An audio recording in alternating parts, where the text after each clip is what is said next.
or an accepted offer. And it's just a great place where you get to see not only the quality of the leads, but you get to see the negotiation, the approach, the motivation. Overcoming objections is another one that happens a lot. So it's just really good. And if you stay till the end, we're actually looking to bring up a guest up here to see what they got, call some leads, get some feedback, and see how they do, see if they can close one of these leads as well. But this wouldn't be possible without Lead House. I do want to bring them up so they could just explain for any of you that don't know them, just who they are. How are these guys different? I mean, they're just very consistent. They deliver every time. This is part of the reason we do this, because the proof's in the pudding. We don't really have to I don't got to hard close you on why you should use these guys. You can just see the results for yourself. We're personally using them in our business. We've done great. It's always quality leads. And, as long as you have somebody that wants to sell and needs to sell put in front of you, that is the most important thing. That's where your acquisitions and closing skills get put to work. But that being said, I want to bring up Craig and Drew from Lead House here, so they can talk a little bit more about who they are, what they do, and how are they different. What's up, guys? How you doing? It's good. We're back at it again, this time with a different guest. I'll bring him up shortly so you can share his story. But, we're on episode 4. Isn't this the 4th one, right? We did Steve, so. Elijah, Nick. Now we got John. Yeah, this is episode 4. And, I didn't know what to expect. Anytime we get these live streams with live calls, you just never know what to expect when you're calling leads. But it's just been very, very consistent. Mm-hmm. So first of all, I want you guys to kind of introduce. So this is being streamed on Discord as well to John's community. I'm sure there's a lot of people. This is their first time hearing about who you guys are. Can you just kind of introduce yourselves, your background? Who is Lead House? Who are you, first of all? Who is Lead House, and how are they different from all the competition? Why are they so good? Yeah. Well, thanks for having us. Craig, you want to get started, or do you want me to just go first? Have at it, man. Thanks for having us, Steven. All right. My name's Drew. I'm one of the founders of Lead House 365. I have a digital marketing background. I got a master's degree, my MBA. My first job out of grad school was at a digital marketing agency. I really knew nothing about it.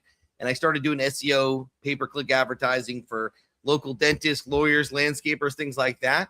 Eventually, I got into the e-commerce world and was doing high-ticket coaching programs and marketing for influencers. And then that got me into the crazy world of paid ads. So I've been doing paid ads for the last 20 years. Spent upwards of at most ever spent $1 million in 1 month of paid advertising money, but I've spent probably over $100 million in my career on paid advertising, specifically Facebook ads, Google ads, Instagram, LinkedIn, Snapchat, anywhere you can think, TikTok, obviously. But my good friend Craig here, comes from kind of more like you guys, the real estate background. I'll let him dive a little bit more into that. But he came to me a few years ago and said, hey, I need some help running ads to get inbound leads in. So he knew this. We went to high school together. He knew that I was working in digital advertising. So I did it at the beginning just to help him out. And we partnered and we're doing some buying some properties in Houston.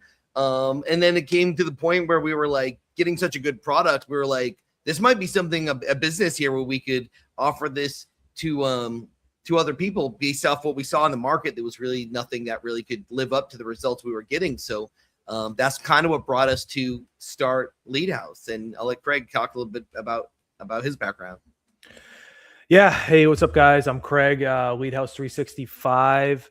Real estate investor first, marketer second, cool guy, I think, third. But anyways, just like Drew said, we've known each other forever. I've been in the real estate game now pushing 10 years, every deal under the sun, I've done it. But there was always a missing element when it came to marketing prior. And I knew that Drew could fill that void. We contacted each other about it, 5 years ago or something. He ran the campaigns for my internal business. It worked really well, was outperforming any other marketing channel we had going. As well as I ran into a lawsuit for outbound marketing. And I knew that I did not want to go through that again it really set me back, money wise and time wise.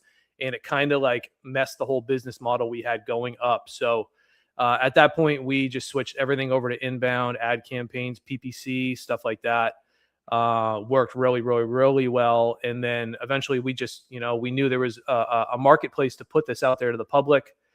Talked to a lot of other investors like Steven, networked with a bunch of other guys in the industry. And here we are years later, have, I would say, some of the best leads on the market. That's awesome. So how can you share with us how you came up with the name? I think it was, I don't know. Me and Drew were just kind of fiddling around with it, and it was like house leads or I don't even know. We were trying to get the domain like home leads or house leads like .com, and it kind of led us to just flip it around and put lead house instead of house leads because we couldn't anything was taken. And we honestly got this business initially up and running in probably a week, just sitting on Zoom calls together. He was in Houston, I was in Orlando, but we just knew we had something special. So we just threw up a website and got a Stripe account so we could start taking card payments and got up and running. That was a few years ago, but it's now evolved to this where we can come on cool podcasts like this and travel the country. And we've probably helped, at least 100 investors in all different markets all over the country. And we probably have at least 30 to 40 right now, like live campaigns for investors in all different markets. 52 couple of things after today, 52. 52. Okay. Yeah. Sorry. I was grossly in it. So we what makes us apart is we know what you guys want for leads. Like Craig talked about his background. He's doing this for 10 years. He knows exactly what you are looking for with a lead, someone who has motivation, someone who has an accelerated timeline, and someone who's willing to give like some type of buy-in and information before that they're a real seller who is looking to sell their house, and preferably that they need to sell their house. So we created our entire customer journey for a potential seller to submit their information to Lead House as the way we would do it for our internal home buying business, to where we don't just get the who and the where, right? The home address and the name of the contact and the contact information. We really want to focus on getting the who, what, when, where, why, and how, who this person is, where the property's located, what condition it's in, and how we're going to get the deal done before we even talk to them. So you'll see the leads that we generate. They have a lot of information and they all have distress. What we do is we build a prescribed customer journey where they have to answer, let's say, yes or no questions. Is this house listed on the MLS, for example, could be a question. If they say yes, the house is listed on the MLS, we reject them from our lead pool, so they are not considered a lead to us. That way we are only generating leads that fit the prescription that we want. And we can now customize that prescription for every single person we work with. So someone like yourself, Steven, you have a real estate license, you know how to do sub-twos. You might be a little bit more broad to what you consider a lead versus someone who only can do cash offers. So we can build that. So typically we're able to maximize your investment on leads exactly the way you describe it. Not like leads are not one size fits all is what we've decided. We figured out.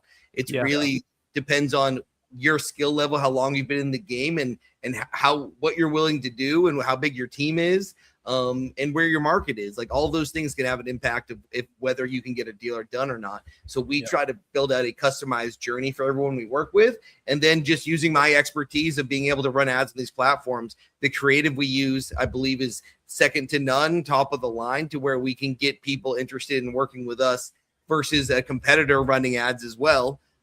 It's very much a game. We talk about like sports, like just because you can play basketball doesn't mean you're LeBron James. And just because of my experience in the advertising game, I like to feel like I could at least be in the NBA when it comes to running paid advertising. So you have someone like me actually running these campaigns for you, coming up with the strategies, and then Craig helps build out the customer journey for an investor like yourself the way you would want it. Yeah. I'm a licensed agent. What's that? You say I'm a licensed agent? No, I thought you might have an agent you work with. No, not yet. Well, actually, not. I don't know if I would say not yet. I think you know what I think. The reason I say it's not yet because I think you fast forward. I think everybody's going to be required to get licensed. That's just the way I see it.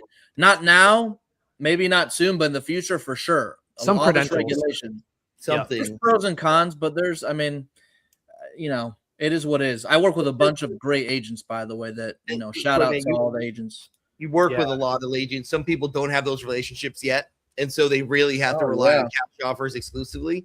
But if you're really looking to maximize the amount you can generate from your real estate investing business, you should have some way of working with someone who has interested in listing their house and doing it in a traditional way, because either way you're paying for that marketing, right? So even if you break even on the marketing for that month from that one listing you got, that is a significant impact on your business, even if it's not cash in your pocket. Yep. No, you're right. Licensed, build a relationship with those investor-friendly agents, because I'm telling you right now, working with an investor-friendly agent is one of the best things you can do. Because a lot of leads that we would consider, the cash offer doesn't make sense, the terms doesn't make sense. Well, you can do an ovation, or you can refer the listing to an agent if it makes sense. Some of the houses, I think I referred 2 or 3 or 4 in the last 2 days to 2 agents, 2 each, I think 2 each. And you got to have them on your team. You have to. You need them. It's where we are right now, 2026. It didn't used to be like this, in my opinion. Like pre-COVID, it wasn't as crucial, but now having those agent relationships are so important, because not every lead is always going to fit that model, like via equity position, distress, but everyone that does come wants to sell, right? It's only the ones who it's paid off, and would have a tornado hit the house. We'll give it to you for pennies on the dollar, but everyone does want to sell. It's just, you have to be able to have flexibility in how to get something signed, right? What type of deal is it going to be? So yeah, it's very important. Steven, you're like probably one of the only guys that we know that has that relationship. Before we started the call, just in the waiting room here, Steven was on the phone with a couple of agents. I could hear him talking to these agents. Yeah, those are agents I can listen to. I've known those agents for over almost 10 years now, actually. Yep. And they will bring you deals too. When one doesn't fit their buy box, sell deals, and we just work great, and the synergy's there. But that's just, it's all real estate. It's just all relationships. You have to learn how to work with everybody. But it's awesome. So thank you guys. I know you guys are going to be chilling here while we're making some calls. Where can people find out a little bit more about you guys? Reach out if they need to, possibly sign up if they're interested. At leadhouse365.com, and then at leadhouse365 on all platforms, YouTube, Facebook, Instagram. Can I drop it here too in the comments, or you do the comment section? Yeah. Join the chat. Connect YouTube. I don't even know how to do it. I got it. I dropped the link too. Got it. You got it. But you guys need to set up a call with these guys, because we've been working with you guys for a while now, and it's just really impressive, the consistency. And we've used a lot of the I've used other PPC providers, and it's just the way you guys have it set up is just it just makes more sense, especially when you're looking to be in certain markets. So it's awesome. But guys, reach out to these guys, see if it's a good fit for you. You won't be disappointed. But yeah, we'll see you guys in the back of the studio. I'm going to bring up the guests here. Thank you, guys. Let's do it. Let's rock it. All right. Awesome. Yeah, those guys are the real deal. Awesome. So today I want to bring somebody up.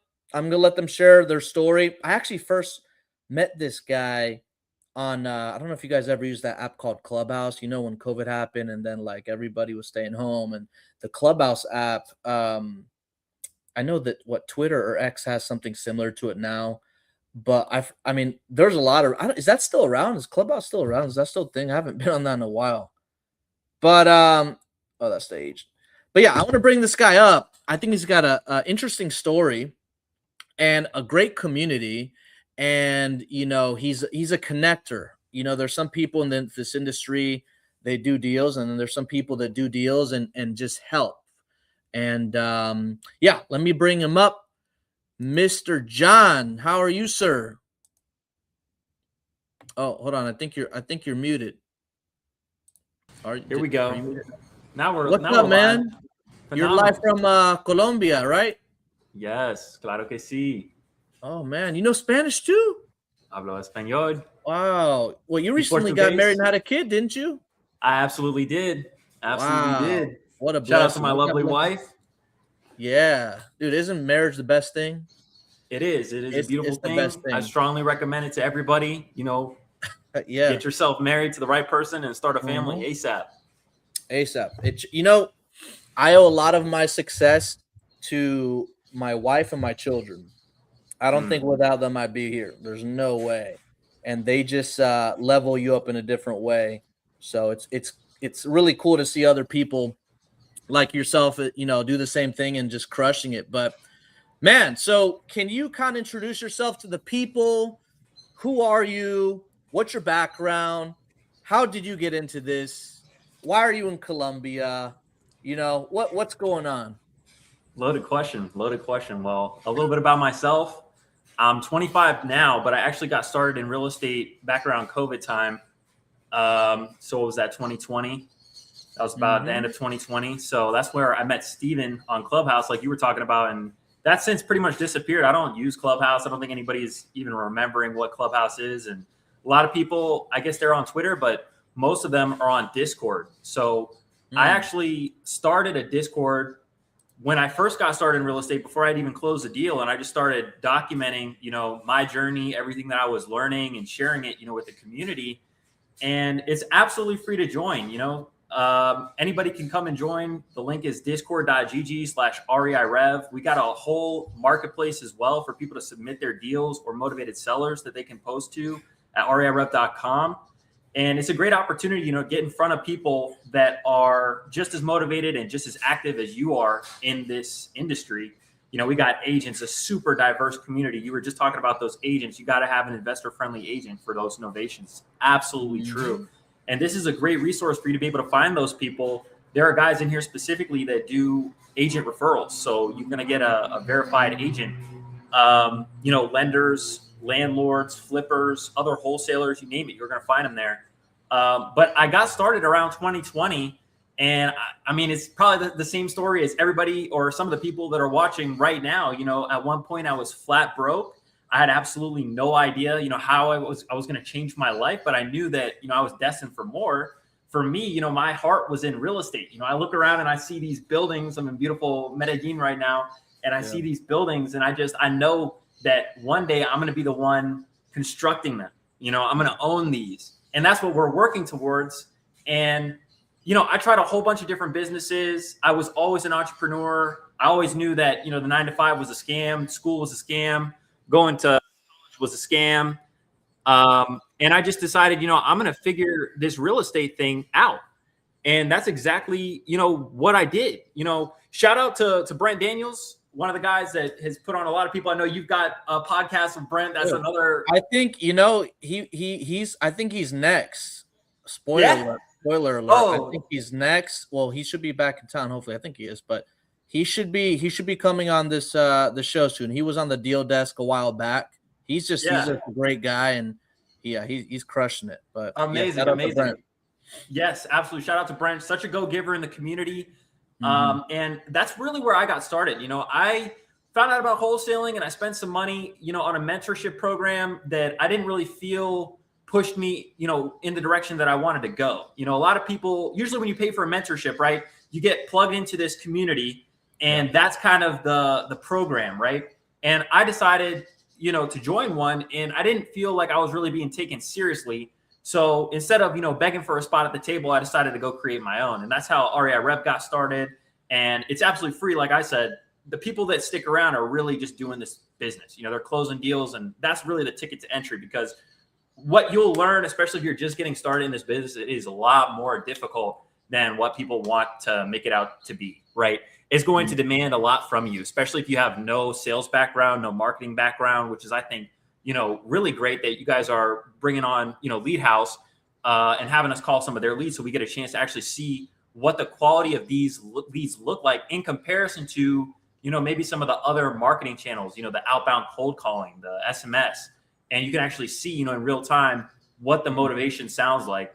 And stick around, ladies and gentlemen, because by the end of this, we're actually going to bring some people up from the Discord community to come and call some of these motivated seller leads and let you guys get on the phone and try to lock some of these up. We're going to be pushing for a contract on this call. So it's going to be me versus Steven on this one, man. We're going to see who's going to lock somebody up. Dang. Do it all live. Turning into a cage match. We'll be working together, but it'll be a good time. But yeah, so I got started in real estate. I closed my first deal. So this is kind of how we transitioned to how I got to living this digital nomad lifestyle. You know, before I had any motion, you know, I was really clear about what I wanted out of my life. You know, I wrote about it. I journaled about it. I prayed to God about it. And one of the things that I wanted was I wanted a business that was location neutral, that I could do from anywhere, that would enable me to travel the world, right? Travel is a big part of my life.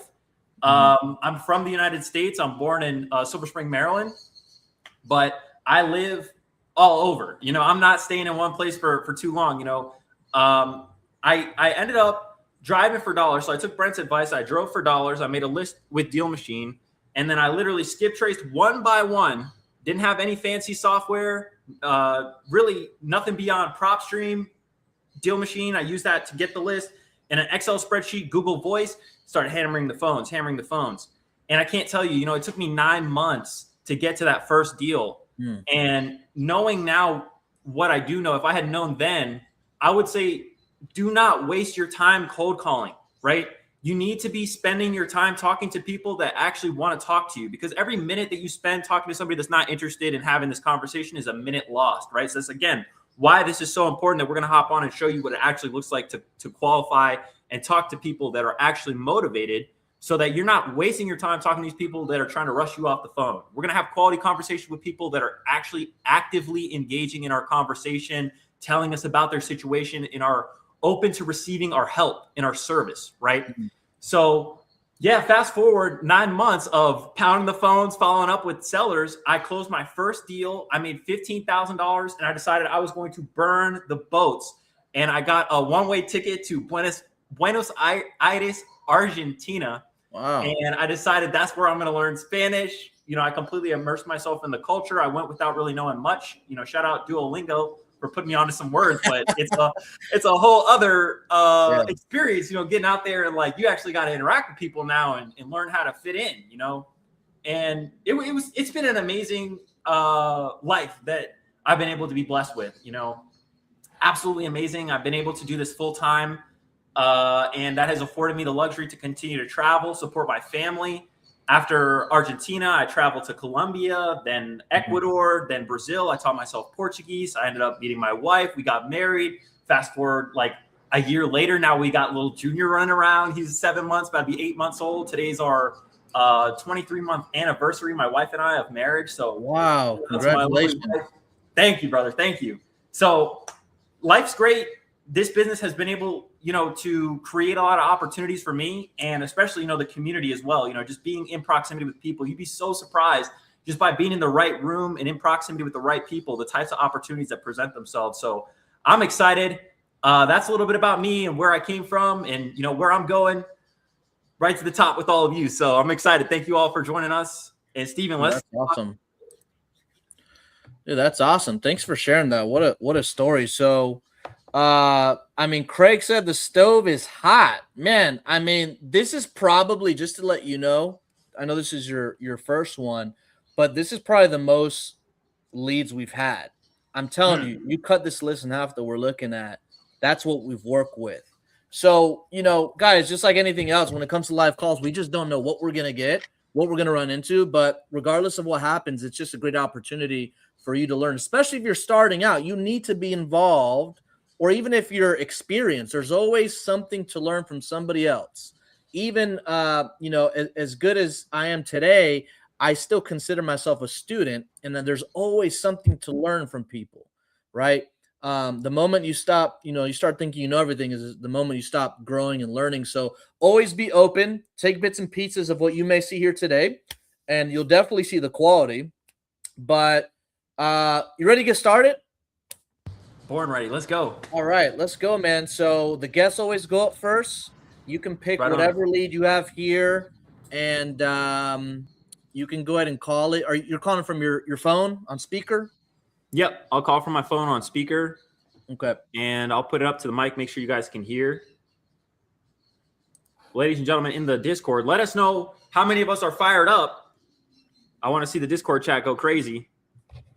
Oh, that's right. You're live on Discord right now. Yeah, we got 34 people in the audience right now. Whoa. Definitely take this opportunity to invite somebody you think would benefit from being in proximity with us. There they are. We got the fire in the chat, the hundreds in the chat, diamonds in the chat. Let's go.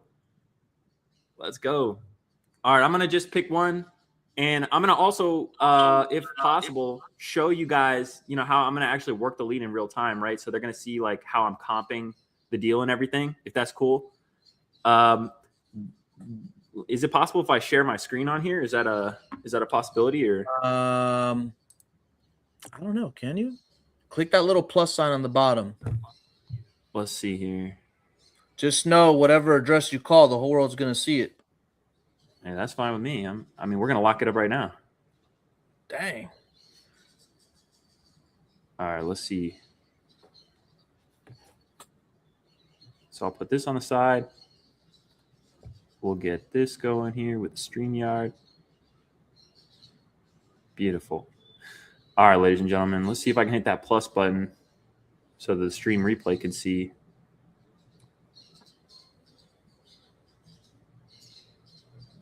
Share screen. Are those I want pairs? this to be, yeah, dude. I'm Dang, telling you, those things are Columbia. loud, man. Oh, let me close this window up. open? Yeah, No. let me go. It's okay. It's not super loud. I'm just saying, for me to pick up the noise, they got to be over there. Oh yeah, they're active out here. They're beautiful, man. You got these beautiful, beautiful colored birds, man. I'm telling you, you gotta get out and travel. You gotta see the world, ladies and gentlemen. I've seen birds out here like I've never seen before. Let's see. We're gonna allow, and then let's see which tab should we share. Let me. Why try to don't make we do another this? one. This is what I'm gonna do. Uh-huh. I'm going to because I don't think we've ever shared. The only thing that we share is like the front of the house. Yeah. Let me see. Which one are you gonna call? Hickory, or which one are you? Let's see. Yeah, Hickory Drive. Okay. Yeah, that's in Indianapolis, right? Or Yeah, maybe it's better not to share. I mean, you tell me. I'll share. 'Cause I Yeah, also don't want you I'll to get. share what the house looks like. Okay, Keep in perfect. mind, some of these, when it comes to PPC, you're gonna get some people like one of the things that disqualifies them is like if it's listed. But some people, for example, this one, they filled out the form and they put not listed, but it's listed. So I don't know if I would target that one. Why don't you pick another? We'll skip this one? guy. A lot of Texas leads. We got one in Florida. Let's look at this one, Seneca Road. Seneca Road. All right, cool. This one is off market. Oh, this is on the beach. This is nice. It's on the beach. It's close to the beach. Beach access. It's close to the beach. Yeah, beach access. Is this in Venice? It is. Nice. I'll show you guys at least on the Discord, right? That way it won't be broadcasted to YouTube and YouTube, gets upset. I'll show on the Discord what my screen looks like. That way you guys can follow along how I comp the property and everything in real time, right? This is going to be a master class, all right? Nobody should walk away not knowing how to do this after this live stream. All right. So we got the property, the subject property on one tab. Then we got this one with the map view. And we're just going to look around. Keep in mind, guys, we're not limited to off-market assignments, right? We can list these. We can novate these. We got a bunch of different exits. But let's get on the phone with the seller and let's see, what their situation is, why they want to sell, and see if we can help them out. So let's start there. Do your thing. All right. Let me make sure I got this large enough so I can see it. Nicole.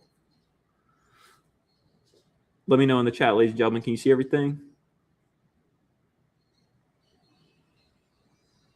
All right. I'm going to disconnect the Bluetooth and put it on speaker. Hey, it's Nicole. Leave me a message and I'll call you back. All right. So one thing I'll definitely share with the audience, you never want to stop at making one call. Sometimes phones are put on do not disturb. You got to call them at least twice. Hey, it's Nicole. Leave me a message and I'll call you back. All right. I'm going to call them 3 times. I'm not shy to make a phone call. We'll see if we can get them on the phone. Leave me a message and I'll call you back. All right. So we got 3 calls. They did not pick up. All right. So we made our effort to try to contact this person. They didn't pick up. Right. So what do we do next? We're going to leave a text. I'm going to say, hey, Nicole, It's John. Got your request to sell. Call me back. Thanks. All right. Then I'm going to mark it. If you guys are using a CRM like List Blast, I mean, this is automatic, so this is done for you. They're going to be put in the follow-up sequence, and they're going to continue to be reached out to until you get them on the phone. On this CRM, so if you're using like Google Sheets, I'm going to mark it. Let's see. It's been a minute since I've been on Google Sheets. I'm going to mark the color here, and we'll do orange for call no contact. You want me to keep calling until I get somebody on the phone?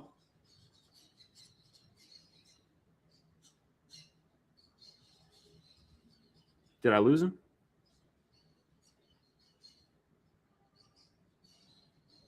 Oh boy. Steven, you there? Can you hear me? Now we can. Okay, yeah. I didn't know if I lost you. Keep going until you get somebody on the phone, and then once you have a conversation, then we'll switch. But go ahead and go to the next one.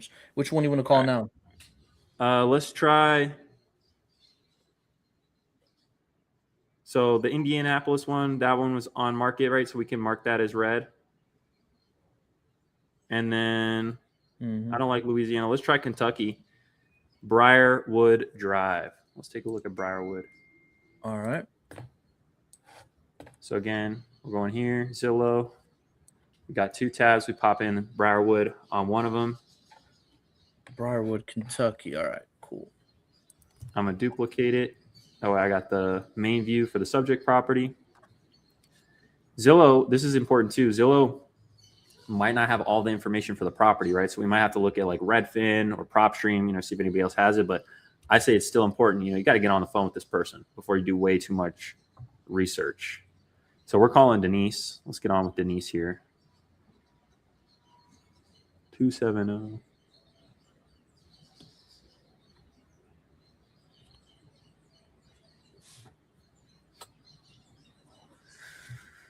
Let me know, ladies and gentlemen, who's fired up. Let me know if you can hear.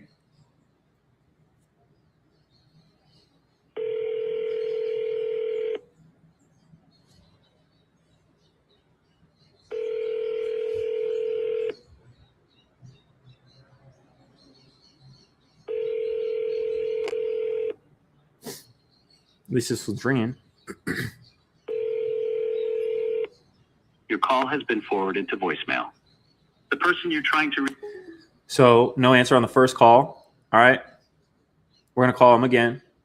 And Steven, you were telling me these are fresh leads, right? These guys that we're going to be seeing popping up on this list, these are people that are filling out that form right away, right now, in real time. Yep. Cool. I mean, I think the last 2 episodes, we didn't really get anybody to like later, but once you get them on the phone, it's go time. But yeah, these are all fresh. Right on.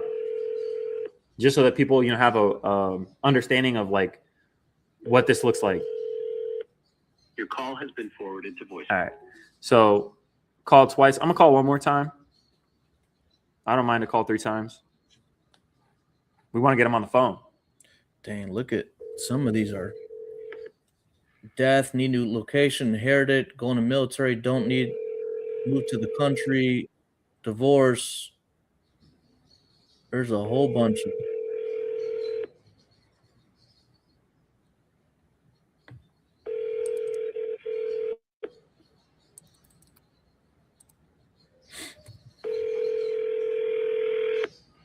Your call has been forwarded to voicemail. All right, I'm gonna still send that message. Just letting her know, hey, we reached out. We didn't catch you this time. Give me a call back. All right. Sending that text.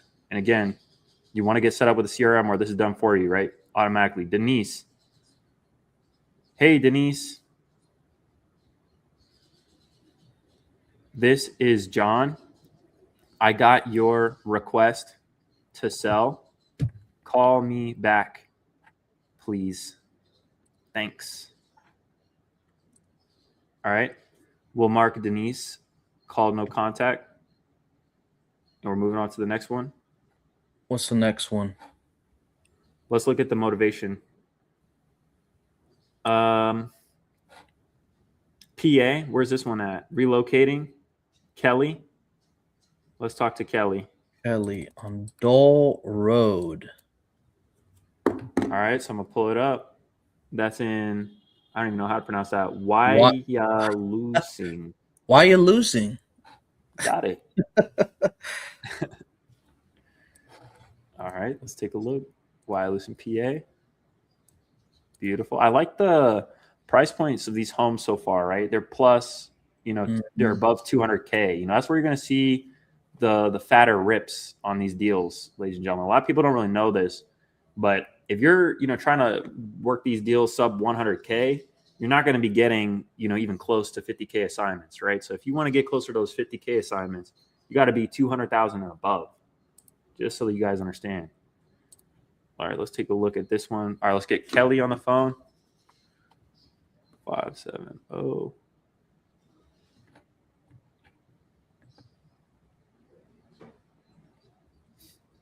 I feel like this is the one.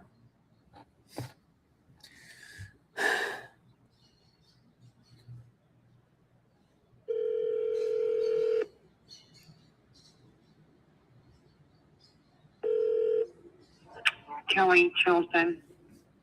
Can't take your call. No answer on the first call, but it seemed like it was cut short. I'm going to send her a text before that second call, just so that it pops up that this is John calling. Hey, Kelly, it's John. I got your request to sell. Is now a good time? I'm going to give it a second here. It's going to send.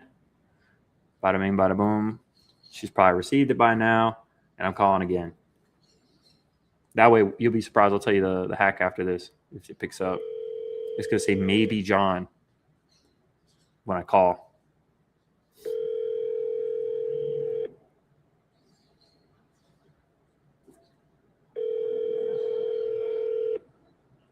Kelly Chilton. No answer on the second go. I'm going to call it one more time.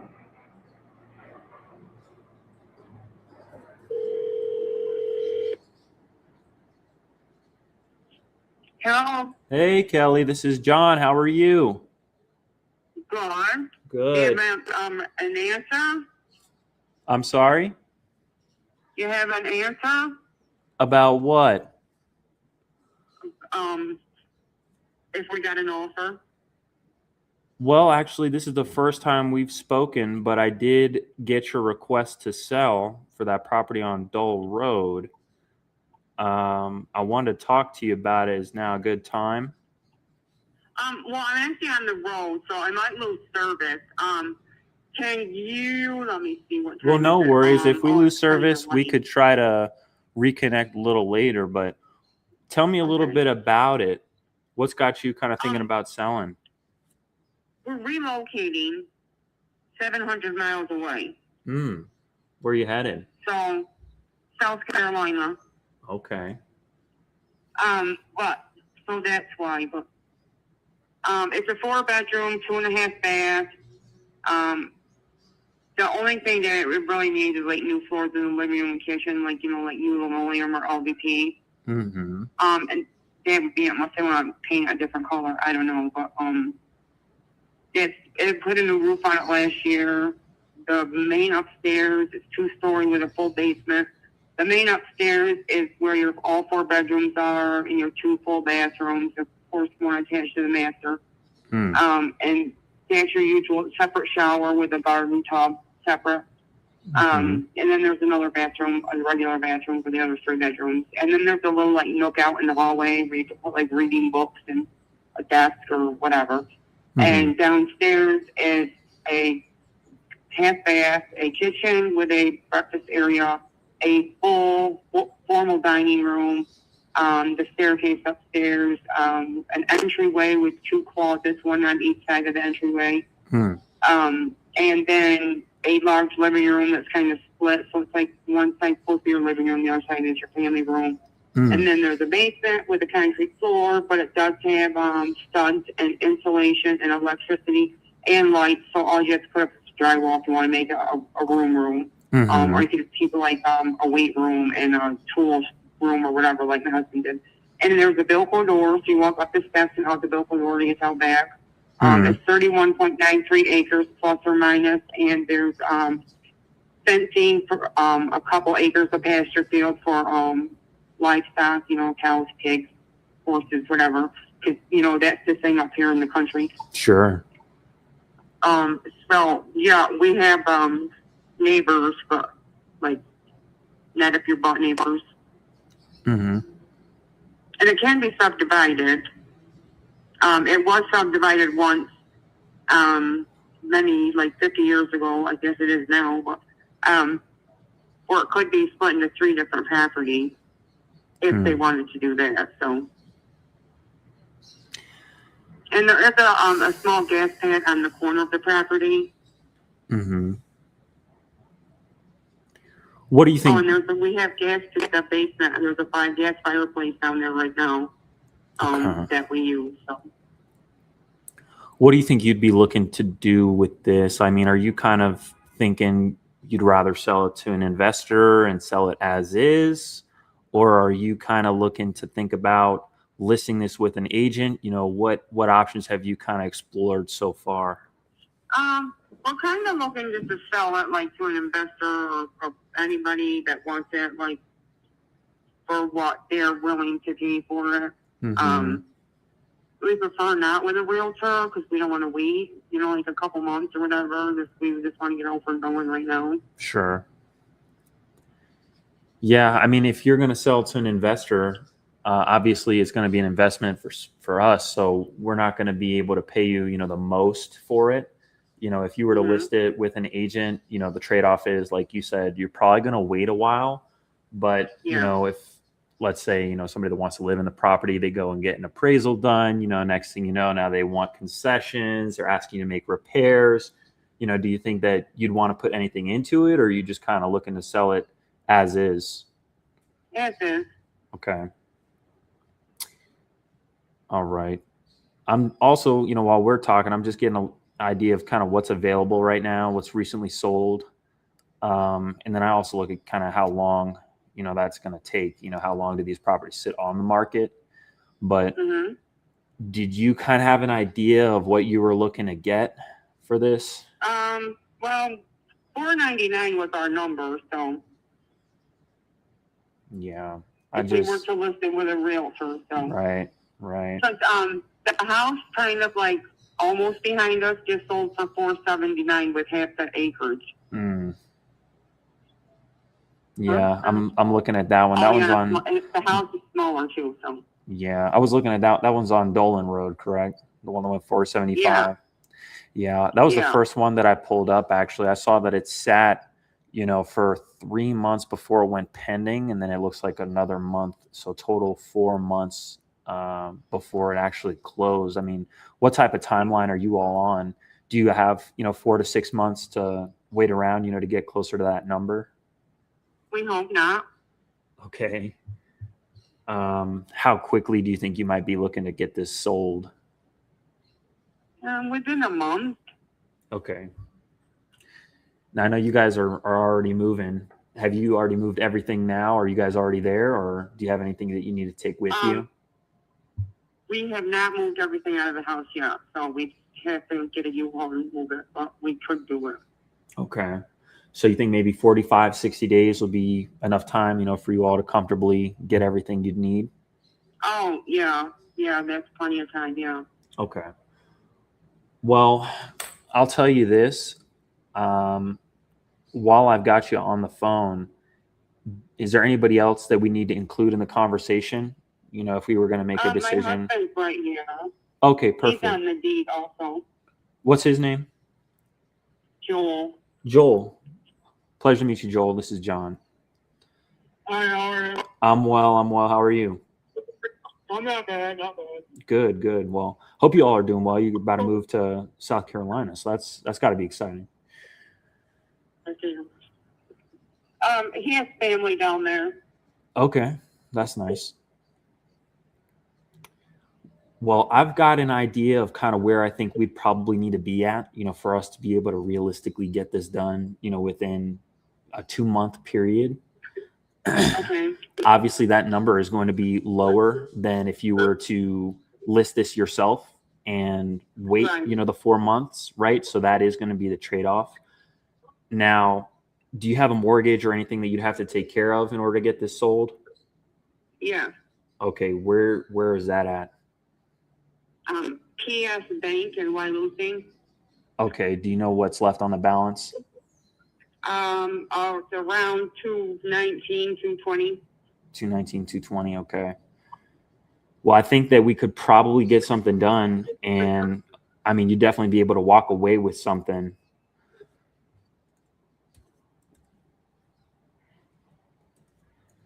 Okay. So, I mean, if you guys owe 219 and we're somewhere in that ballpark of 250, if you all could walk away with the 30,000, would that be enough for us to get the ball rolling? Oh my God, no. Okay. 250. No, that's not good because we already had an offer for 425. What happened with them? Where are they at? Oh, they just offered that today. So Mhm. we just put them on hold until we get see what other offers are. Was that offer any contingencies or any special financing? What was the offer on that? No, it's 425 cash 425 cash. with no closing fees, everything, closing costs covered. Mm-hmm. That's what we walk away with is 425. Mm. Yeah, I mean, I would take that and run. That sounds like a very high offer. I'd be surprised, to see if that'd be a number that they'd be able to realistically close on, in the next 45, 60 days. I mean, did they offer you any sort of deposit or good faith, earnest money, anything to tell you, hey, we're serious about this? Or, was it kind of more of a... No, I just had her we got that information. I just put them on hold until we talk to other people for now. Mm-hmm. I understand. Well, what does it look like if they come back to you and say, hey, I think we were kind of off on our numbers at 425. I don't know if we can make that work. Well, then we're not going to take it. I mean, there's no way we can do 250. Like, that's insanity for us. Yeah. If we put it on the market, we could get more than that. So. No, I understand. Yeah, you definitely, it's possible, right? But with everything that's going on right now, the market being so uncertain, investors, we've got to be at a price that's going to allow us to hedge against that uncertainty, right? So, yeah. I mean, if 250 is not going to happen, I can tell you right now, 425 is not realistic. I mean, I don't see that happening. Where do you think you'd realistically be at, to feel comfortable selling this? Well, my husband doesn't think 425 is enough. He thinks it should be 450. So.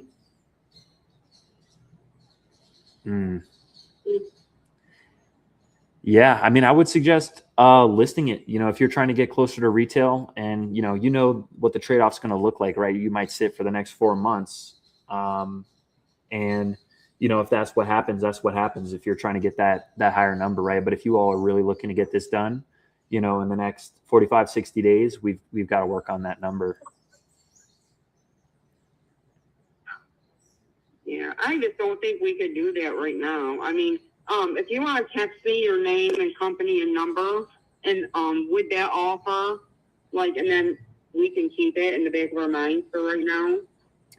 Yeah, I mean, things change. Obviously, people, they throw numbers out that aren't realistic, and I know that, far too well. But what would be a good email that we could take down so that we could send you something official?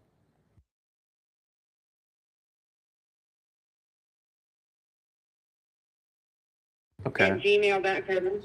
Okay. All right. Wonderful, Kelly. Well, hey, I appreciate the call, and definitely please save my number. I'm going to shoot you a text with my name. And if anything happens, don't feel like a stranger, reach out and we'd be happy to work with you. Okay. All right. Thank you. Yep. Thank you. Take care. Yeah, wait a minute. I ordered you. I'm just going to go. They're still on the phone. Yeah, I'll let them hang up on me, man. You never know. Maybe you get their reaction. You Sound know, like they sounded like you stabbed them with a knife and like you like turned it. Oh, that's painful. Well, why didn't they take the offer? I mean, it's a great offer. You ask great questions with that. So what do you typically do with people that, let's say, what I did like about that is when you called, because remember when these are PPC leads, right? They fill out more than one form typically. So when you called back, she thought that it was somebody else, and she almost tried to like get you off the phone, and you kept her on the phone. You kept pushing. That was really good, but you didn't do it in like a rude way. But what do you like? What is your approach with people that they spoke with somebody else, they have a higher offer, right? Like, let's say she was asking a realistic price, because 425 is like, I think this guy is a tire kicker. There's no way they'll offer absolutely not. 425. We But pulled up the numbers live. yeah, I'm looking Just at the numbers too. But let's say you were neck and neck with somebody else that like the offer made sense. How would you approach her differently if she was open to your offer? So in the scenario where the number is realistic and I feel confident that we can get this done, we've got to pull a lever, right? So in a negotiation, it's always a give and take, right? So to identify what can I give to this person to incentivize them to want to work with me over the next guy, maybe that looks like the assurance of a non-refundable deposit, right? And seeing, is this guy going to really put his money where his mouth is, or is he really looking to just kind of sign this? He doesn't really think that this is going to close. Maybe he doesn't actually have a buyer lined up. And that's why it's so important to have these relationships ready to go, right? And that's literally why, we created the community, was so that people could get in proximity and actually network with people in these different markets, so that when these opportunities present themselves, they know what numbers they got to be at, right? So if I knew that I had somebody in this market or that was interested in buying rural, where was this one at? Pennsylvania? Pennsylvania. Why are you losing Pennsylvania? Right. So for this one, it's probably going to be an ovation regardless, right? Nobody is really buying. This isn't a hot market like that. We're going to have to list it, but we have to set a realistic expectation with the seller, right? Let's just run these numbers. The last one went for 475, right? That was right behind her house, right? So I want everybody to follow along with me with these numbers, ladies and gentlemen. So if we take 475, we got to deduct the closing costs and agent commission, right? For an ovation. That's going to be 6% for agent commission, right? We got to incentivize the agents to work with us. And then an additional 2% for the closing costs, right? So we're going to take that off the top. That puts us at 437. Okay. If this person is really serious and they're at 425, there's only a $12,000 margin with those numbers. All right. I'm going to tell you from experience how quickly that margin will be eaten up. All right. Between buyers asking for repairs, concessions, them asking for a price reduction, that $12,000 payday is going to look very close to $5,000 and then zero after all is said and done, with just a little bit of time on the market. So you want to set a realistic expectation and a realistic budget for a profit margin, right? And I would start the negotiation off as low as possible. You always want to go for the no, right? That's why, I started to ask questions to see if we could get them to reveal, specific information about the mortgage balance, right? I understand, okay, they're moving. They're pretty much done with this chapter of their life. If they can pocket $30,000, and move on, is that a possibility here, right? And I want to hear no. And I'll tell you this right now, ladies and gentlemen, if you don't hear no from the seller, you offered way too much money. You offered way too much money. You need to hear them tell you no. You need to hear them tell you no. You need to temperature check and understand, okay, where is the line drawn? Because if not, I promise you, you're leaving money on the table with these deals. What do you think, Steven? How do you get somebody from a no to a yes? They got to be motivated, number one. I really don't believe that we're in the convincing business with this game. I believe we're in the sorting business. All right. There are going to be people that are motivated. These people need to sell, and they're going to sell regardless of if they sell with you or the next guy. They've made the decision to sell, right? So we're not convincing this person to sell to us because we want this property and it's the greatest property ever and we love this opportunity. It's no, this person needs our help. Okay. We're obviously in a position where we can help them out.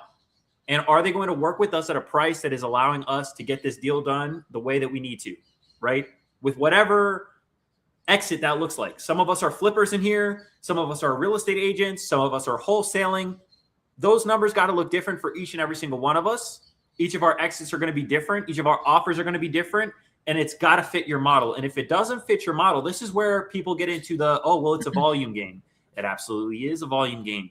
But the volume comes down to talking to enough people that are motivated that eventually somebody that's motivated is going to work with you. It's going to fit your model. But you don't want to change your model. You don't want to let your foot off of the gas for the expectations that you set. You don't want to try to fit, the square peg in the round hole. You want to find the round peg for the round hole, right?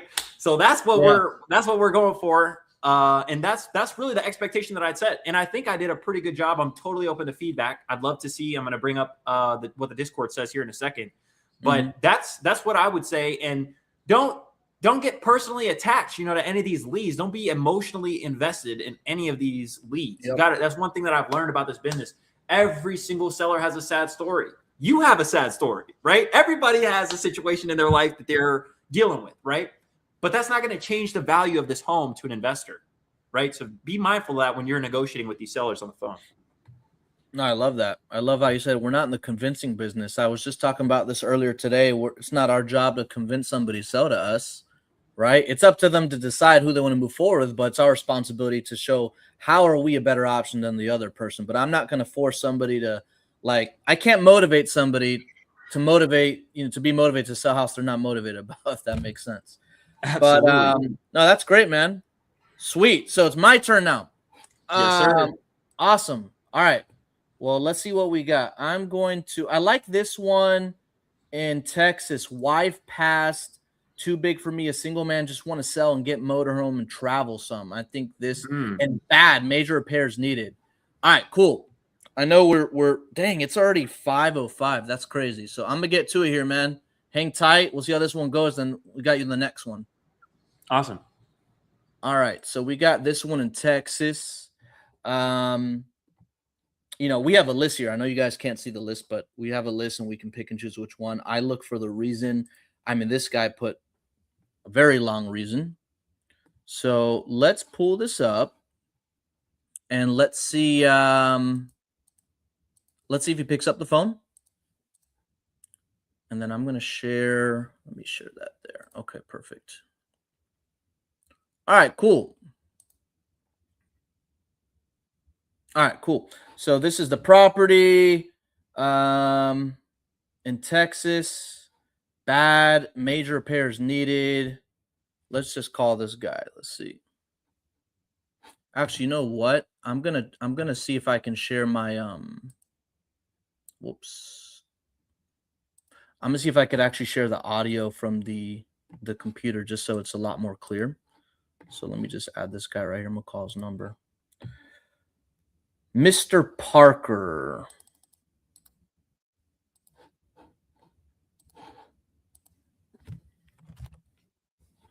Okay. Share screen. Also tab audio. No. Entire screen. System audio. There we go.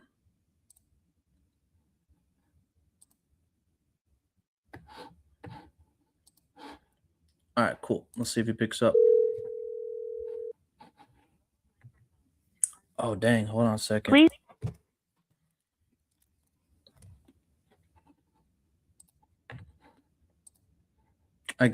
Sorry guys, I got the audio connected to my my headset. You wouldn't be able to hear it, so I just got to switch audio real quick.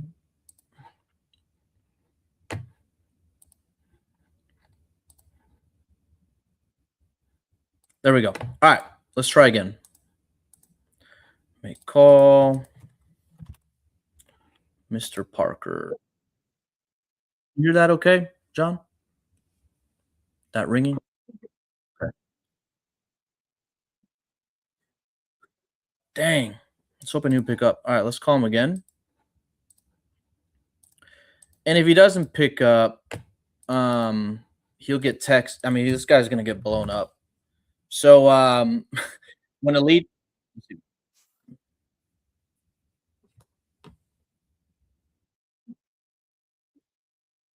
Didn't pick up. If a lead ever comes in the system, they don't pick up. We have the CRM we use Resimply with the AI and stuff. These people get blown up, text, call, voicemail, email, drip sequence. So this one didn't pick up. Let's go to, let's see. You called this one in Kentucky. Inherited property. This is in Louisiana, but there's no address on this one. Oh, look at this one. My parents passed away. Wow. In Alabama. Let's take a look at this one. So what I try to do, I try to listen more than I speak, because I tell homeowners I really structure the offer based on what you want, not only the asking price, obviously, but the time frame, the reason. It's never like a one size fits all cash offer, So let's see here. This one's got some land. It's nice property.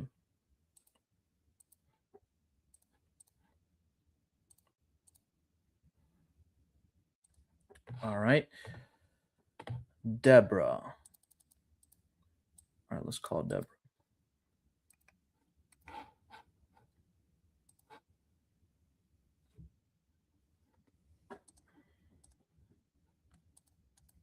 I think on the first episode we had when Steve Trang was on there, the lady was crying, going through it.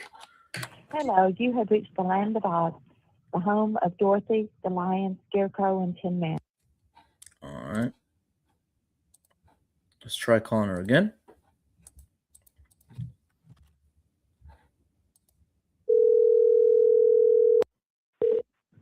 Hello, you have reached the Land of Oz.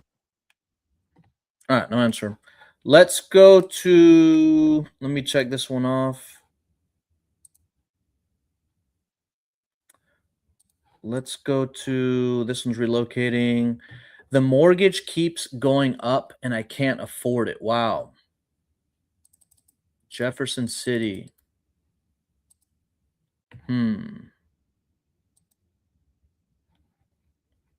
There's photos on Zillow, so.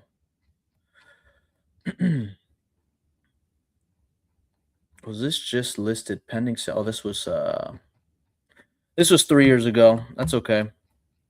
Sometimes I pay attention. If the property has photos, I mean, it was either listed recently or they're just really old photos. But if it was listed recently, something I like to do is I bring that up, because that's going to give you more power when you negotiate with people. Because, I mean, you're going to speak with people all the time that, maybe they had a failed listing, expired listing, whatever, and then they want the same price that it was listed at. They want you to pay the same price that the listing failed at. And obviously that makes no sense. But that's kind of good to open the door for you to provide a different experience. We've had people like that where, I mean, we had one today. I set up an appointment with somebody that had a bad experience with a previous agent. They canceled the contract, and now they're listing with the agent that we referred, and they're going to provide a completely different experience. So these are old photos, but it can't look so much different. It can't look too much different. Let's see if I could pull this up here.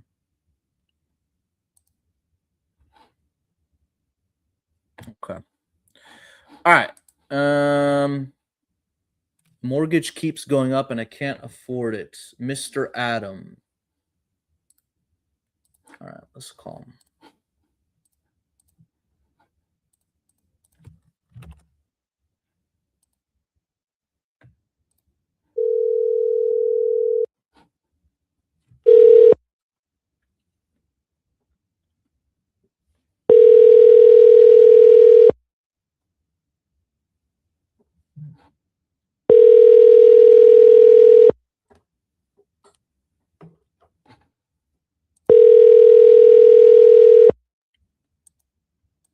It's a nice house. It's our old.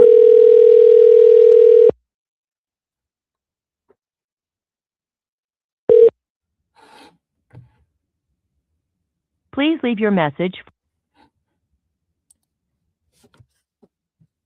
Let's call him again. I'm gonna call him from here though. 1 second.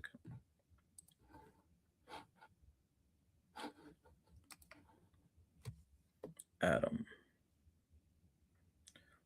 So 3. No, the last episode, I mean, we were dialing the whole time, and Elijah got one the last call he got one. Okay, picks up.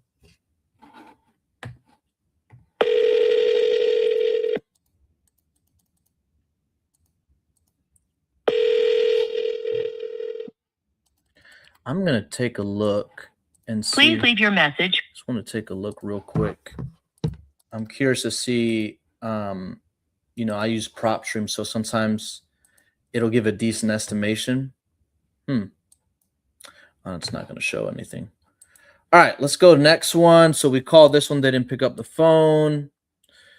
Let's see. Michigan, relocating, ready for change, build again, moving, and don't need. Move to the country, going to military, downsizing, getting a new house. This one, oh, yeah, this one, they didn't put an address. We're going to need that. Let's try calling this one in Marietta, Ohio. Marietta, Ohio. Moving and don't need. Okay. So, oh, this is the active one. Never mind. Yeah, those, sometimes you're going to get some of those.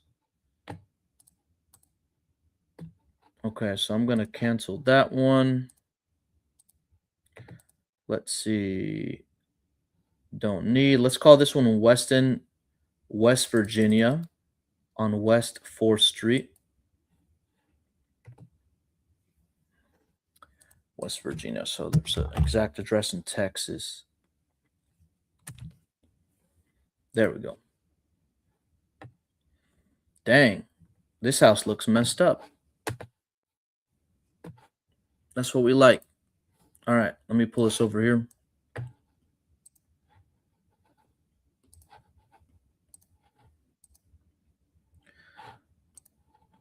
Okay. I can already tell this house needs some work.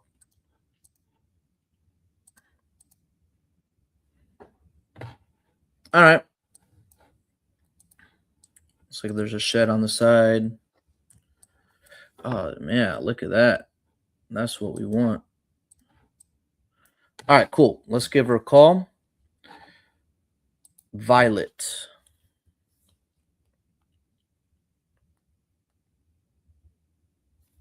Put on speaker here. 204.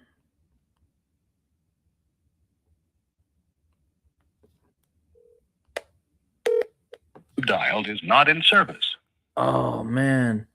Hold on, make sure I put in the right number. Yeah, I did. So she put the wrong number. That's the right number I dialed.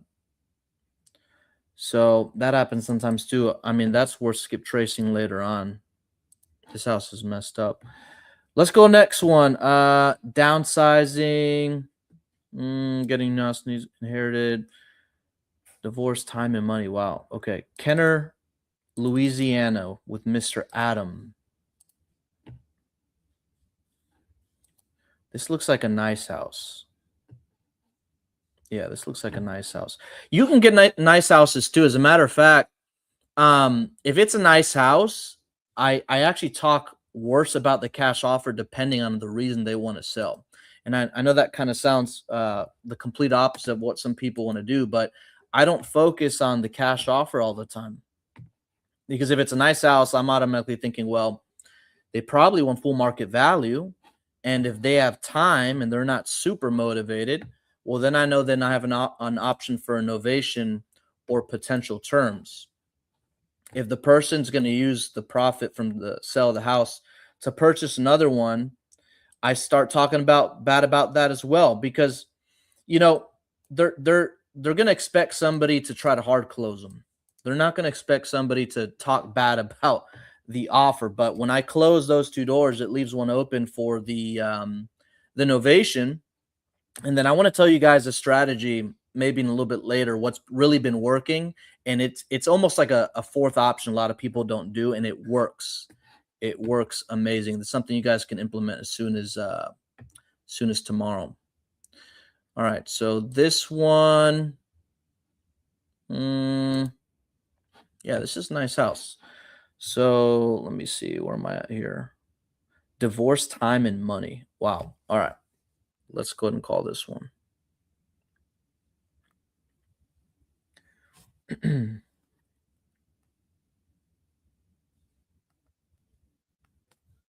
Mr. Adam.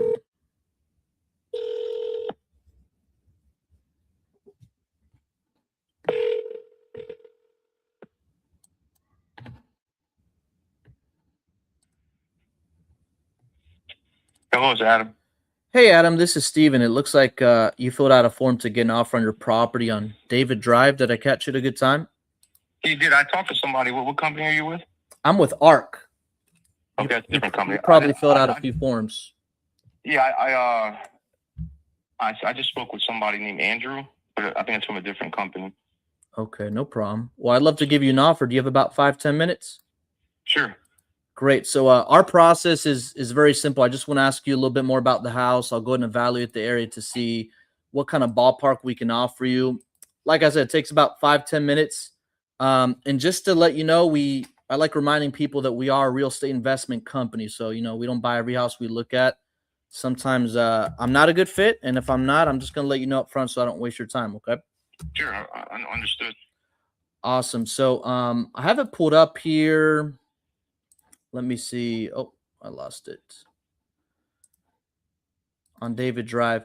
Can you walk me through the house? Tell me a little bit more about it, the condition, any work it may need, and what's going on? Sure. You can see it on, I think the original is still on Zillow from 2013 when we bought it. It's like yellow? Yeah. Okay. Yeah, I see it here. So it's 2,000 square feet roughly. Mm-hmm. 4-bedroom, 2.5 bath. 3 bedrooms upstairs with the full bath upstairs. It's got a loft in one of the bedrooms that goes into the upstairs attic. The attic's all in the front of the house upstairs. Like both bedrooms connect to it. Mm-hmm. Hello, just 1 second, okay? You can stay back here. That's fine. The only major issue, most of it's cosmetics. The only major issue that we have, the condenser unit upstairs, the compressor crapped out. I did do a home inspection about a month and a half ago with a company called House Call, and the only thing I didn't do was the piping inspection, which I don't really think is an issue, and we haven't had any kind of backups or anything like that. The roof is 3 years old. Most of the appliances are fairly new. The water heater it's actually less than a year old. I installed it myself. It's got a detached 1.5 car garage. Just that kind of stuff. Like outside the back patio, the rebar is kind of rusted out, so that back slab has kind of fallen down a little bit. Right. But really nothing major, man. I mean, it probably could use like a little remodeling in the bathrooms, but that's really nothing. But yeah, it's just stuff that I haven't gotten to. Yeah, it sounds like a decent house. I know that's right close to the lake and the fairgrounds and all that. Fairgrounds we're in Kenner, so we're close to the airport. We are by the lake. This area does sell fairly quickly. Like it'd be something like if it was all fixed up and ready to go, that would last more than 2 weeks on the market. I mean, the house next door sold for $308, and and she was older. She's like in a living home, so her son was just kind of ready to kind of dump it. But it needs all kinds. It's like that old school, 70s, 80s look inside, like wood paneling. Oh, yeah, I saw it. Yeah, it's a young couple that bought it, and they're not even moving in until November. Yeah. But it's still, and again, they don't even have a garage; they have a shed. But it's a really good house, man, and I know it's going to sell. They got a park behind us. It's close to schools, good schools. It's close to Williams Boulevard, which is where gas stations and all that stuff. So anyway, that's about it, man. Okay. What kind of time frame, more or less, did you need to sell? I mean, I would think close. It depends on the right fit, the right offer, all that kind of stuff. Mm-hmm. But yeah, I mean, sooner the better, no doubt. Yeah, because we move at your pace. I just like to ask that. Cause some people want to move quick, some people want to move slow. but we can move at your pace. Okay. You're just going through a hard time. Looks like that's why you're looking to sell. No, it's mostly divorce. I don't have to sell. I mean, I could actually stay here, but okay. You know, a 4-bedroom house, you know, with and the kids aren't here. She took the kids. Okay. It's all crazy, but there's no sense, you know, and right. I mean, we only pay. I mean, mortgage with everything, you know, that's about $2,250, I think, is what we pay monthly for everything in escrow, you know, on top of it. And I mean, how they have now we each have to get a 3-bedroom apartment or whatever, and that's like $1,800. So anyway, a lot of this stuff doesn't make a whole lot of sense to me, man. But that's about where we're at. I think even rental value would be like $2,800. Yeah, that's what I was thinking too. Okay. If you were to sell, I mean, how much did you need? We owe $190.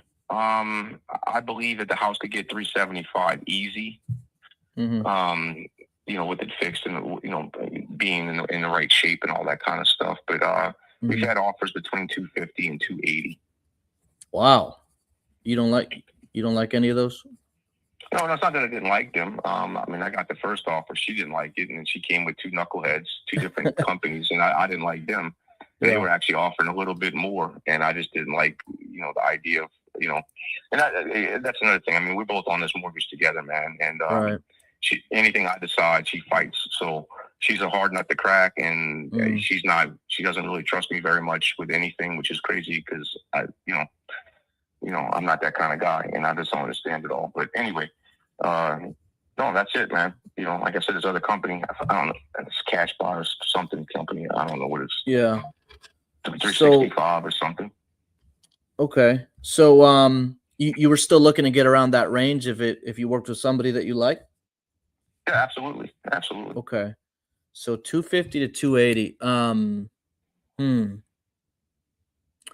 Okay. And I mean, is she being cooperative with everything? She's on board. She's on board to sell it, but it's almost like if I pick somebody, she's being reluctant. You know, but she doesn't know the first thing about. If you call her right now and talk about the house, she won't be able to answer these questions to you, man. Yeah. You know what I mean? And I mean, she may have learned a little bit over the last 4 or 5 visits that we've had with people like listening, but she doesn't know. You know,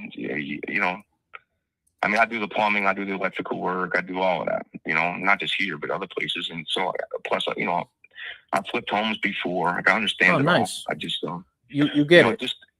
Yeah, I mean, the part I hear, I get something called NOREA. It's a New Orleans real estate group that I meet once a month with the contractors and, you know, real estate agents, all that kind of stuff. But you know, she just doesn't believe anything I say, bro. It's 21 years of it, but that's a different story, different copay. But yeah, I mean, she has to be on board, bro. That's the biggest thing. So yeah, I mean, if y'all want to make an offer or something, I mean, it's either good, not good, you know, that kind of thing. Sure. So you know, yeah, I mean, 250 sounds about what an investor would be at. I mean, I'd have to really dig into the numbers. I don't, you know, that sounds like a reasonable range based off the condition you described to me, but I don't know if we could do 250, but if we could, is that something you think you guys will both feel comfortable moving forward with? Yeah, probably. I mean, it's going to have to be. You know, again, I got this other company calling me back too. I'm not going to sit here and negotiate and back and forth and all that. Because at the end of the day, what's a few $1,000?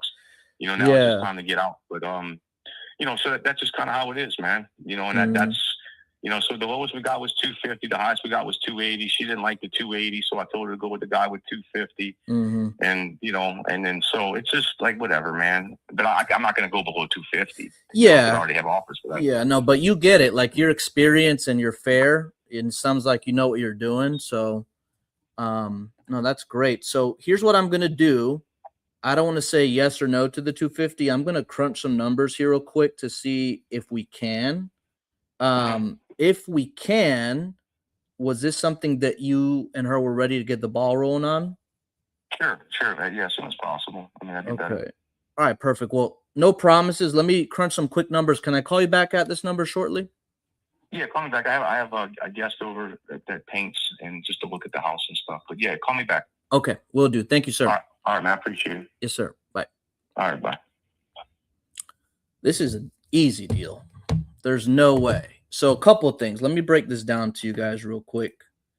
Number one, the estimated value on this home is $560,000. I found, let me see. I found how many bedroom bathrooms is this? This is a 4.3, 2,000 square feet. It's a large house. I found a flip, and I don't know about you guys. When I run comps, is that somebody else? When I run comps,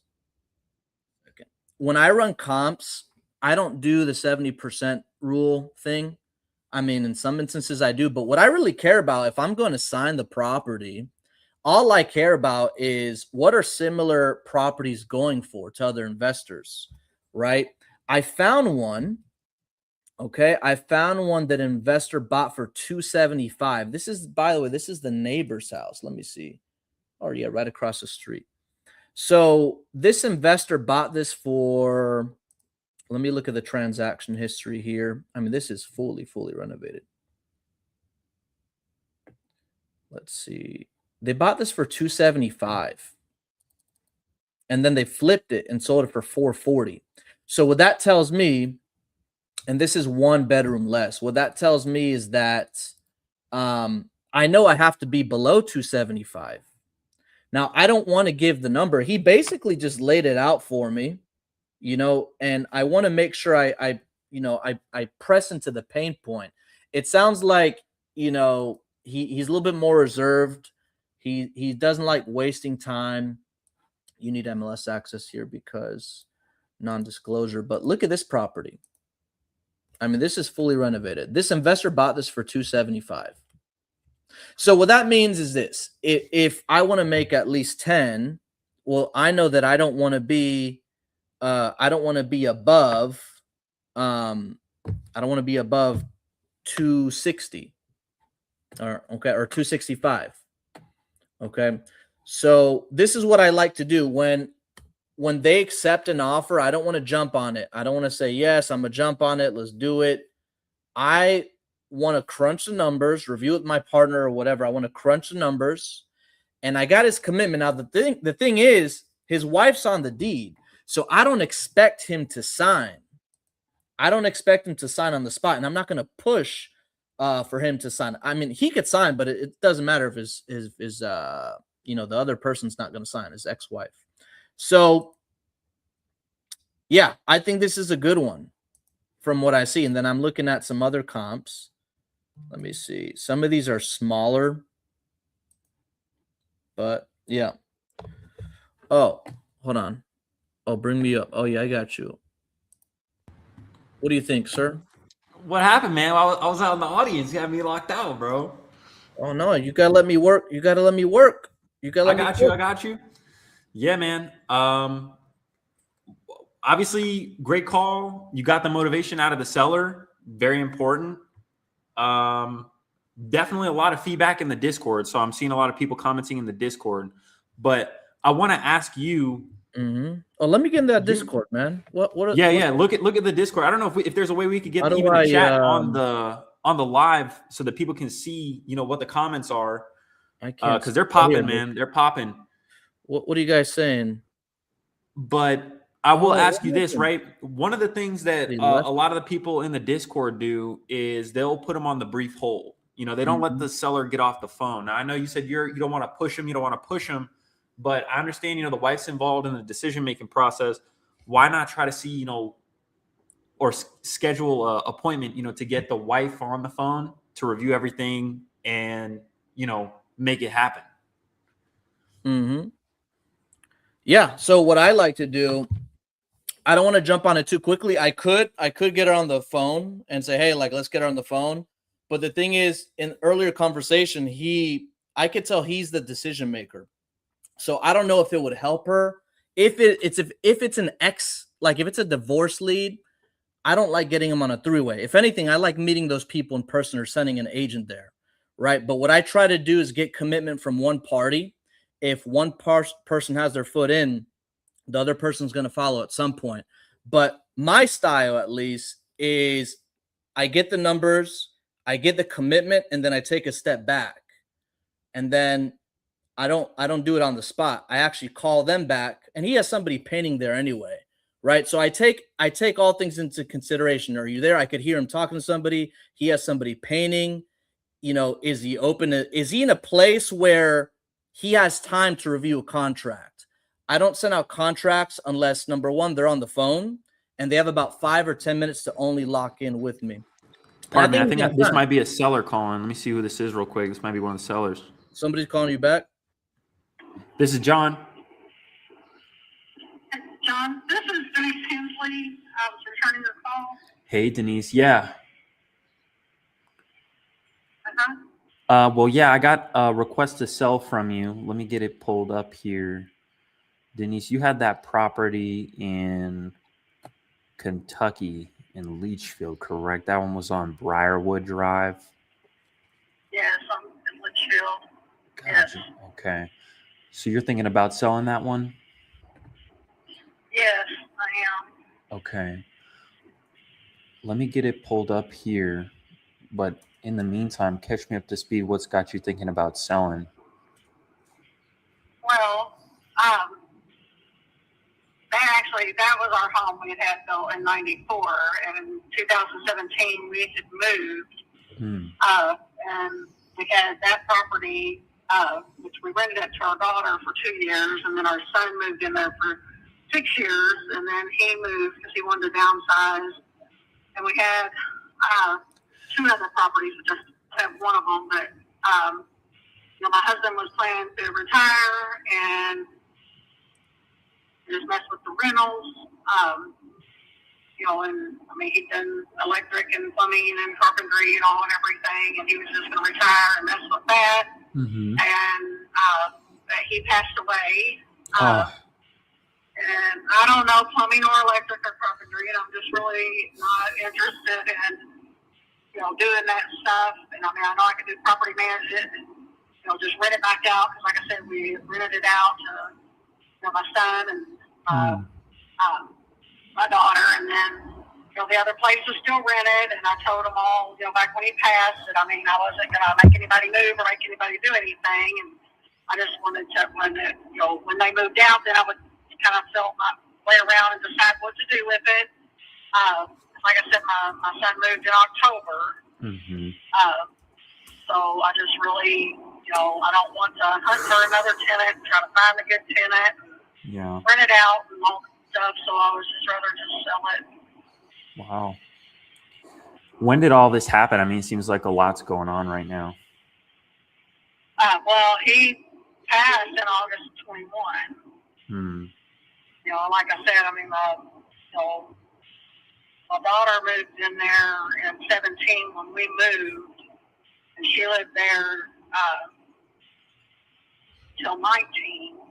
And then my son moved in there, but like I said, back in October, you know, he decided that he wanted to move and just kind of downsize, because I was kind of thinking that maybe he would buy it, you know, and just stay there in it, that he wanted something smaller because it's just him. I mean, he's got children, but they're, you know, they're grown and they're not at home, you know.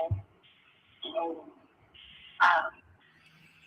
yeah. So I just rather just sell it. I don't, you know. I need some things done, and you know, my son Michael, he replaced deck boards and did some things, you know, that needed to be done. But like, there's a really large deck on it, and it needs, well, I don't know, probably just torn down and a new one put up, or repairs. Either way, I don't know how you can repair it like that. I think it just needs to be replaced, you know, which would probably be good $10,000, you know, 12 maybe to have it replaced. And then the only other thing that I feel like is kind of a, you know, a con to it is, you know, there's a brook, a little brook, you know, that runs like right along the side yard.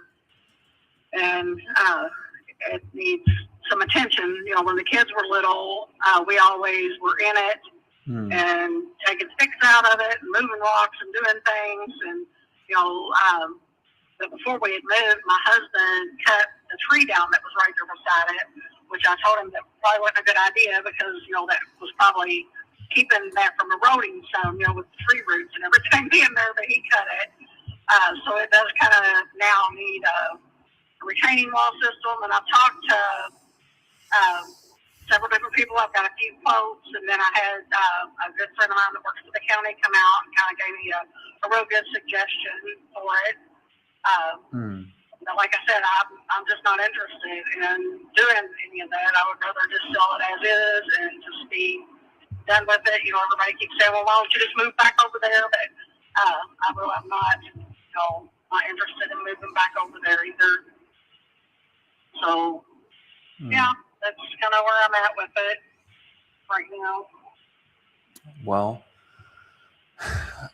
I can understand, a lot's going on, and I'm happy to help you, kind of navigate through this. Well, I've had,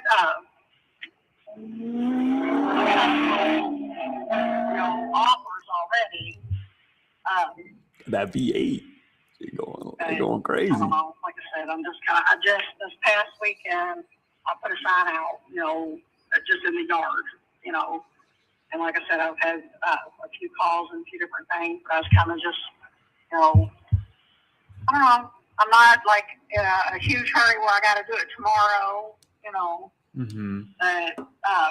but it is what I want to do, is to just sell it.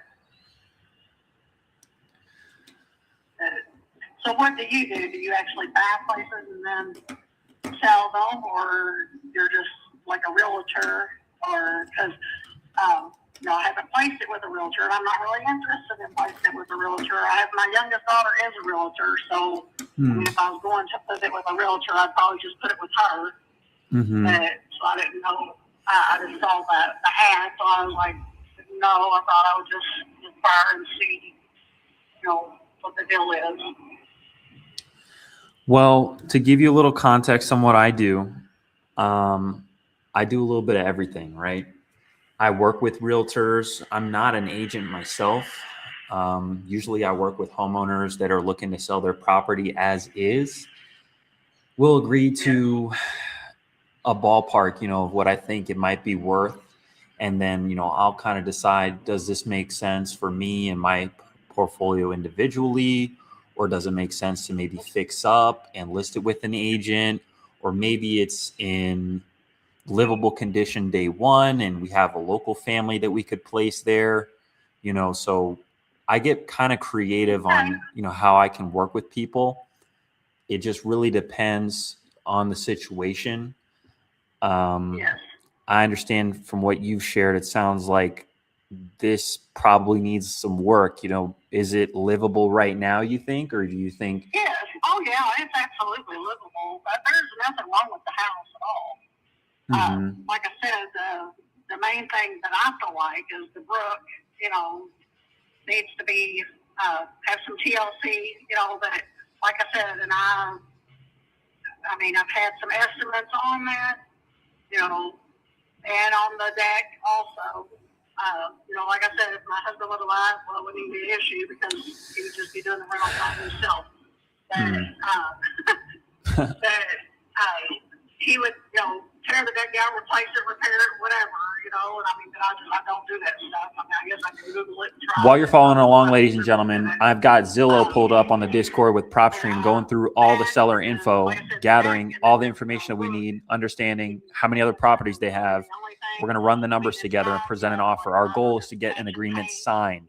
If she's driving, I'm going to have her pull over real quick. We'll review this, and we'll have her tap on the DocuSign. That I was going to try to see if I can match and replace. I don't know how in the world my son broke it.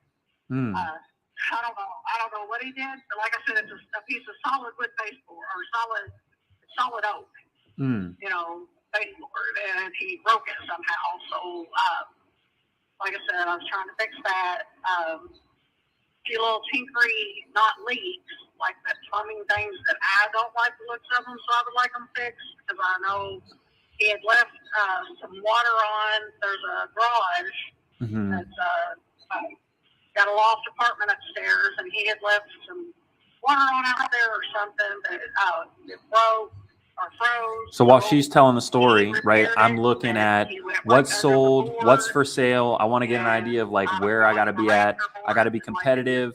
I want to look at what's low to high. I only want to look at houses. But I mean, other than that, no, it's just tinkery, tinkery stuff. I gotcha. But, Well, man, I just replaced. Well, there's a new roof on the house, the garage, and the lean-to. Because there's a lean-to on the back of the garage, and it's got a new metal roof on all those. And then I just HVAC system is like 2 years old. So it's pretty much new, also. I don't know. So, what do you think, John? Where are you located? so I'm actually from Maryland, and I do the business virtually. So I have boots on the ground that are local that I'd be able to send there, to go manage the property, take photos, meet you there if we need be. And what I'm going to do is I'm going to take a look and kind of see, what's currently available and what's recently sold. And that's how I'm going to come up with my offer to you. Based off of what you're kind of telling me, it seems like it's in livable condition, but maybe it needs, some cosmetic remodel. Is that kind of where you think we're at right now, or? Yeah, there's nothing wrong with it at all that would keep you from living in it. Mm-hmm. Like I said, the main thing's that side deck. I just need to, have it tore down, and somebody wants to put a deck there, they can. I mean, because if I take the deck down, there isn't going to be anything there outside the doors. And it's That's just up a little high. You step outside and you fall right down. Yes, you would fall right down. Okay. There was no deck there, and there was a deck on the back of the house, Mm-hmm. and my husband actually built a sunroom on the back of the house where the deck was. Oh, wow. And yes, which for a while, because there was a big tree right there, and there was the deck, and the deck was built around the tree and it had a bench around it, and Wow. I really liked it. And then he took a notion that he was, like I said, he's a city boy, and he just wanted to cut all the trees down for whatever reason. But we kind of got an argument about that tree because I really liked it. I liked the bench and the back deck, how it was. But he cut that tree down and built the sunroom, just a little extra room back there. And he put doors on each side of it, on each end. And then he built the deck that went from that back sunroom all the way to the front porch. And the front porch goes the length of the house. And he took those rails off of the end so that you could step on to the deck. And the deck was really nice. We have, when we have get-togethers for Christmas, Thanksgiving, Easter, just our children, their spouses, and our grandkids is like 34 people. So, we needed a big deck, and we needed big stuff, the room and everything. So it's really nice, but like I said, he's been passed since 21, and we moved out of there in 17, and I guess things weren't maintained the way that they needed to be, so the deck, is in need of repair or, whatever, a replacement. But, so now I guess you can, if somebody did want to build a deck, or they wanted to just build a little deck off that back sunroom door and then put the railings back up on the front porch, where you don't step off of there. Because, I don't know. I never realized we were going to move. I thought, like I said, we had it built in 94. We raised kids there. Yeah. I just thought that's where we were going to be. But then in 17, we moved because he liked this other place that had 5 acres.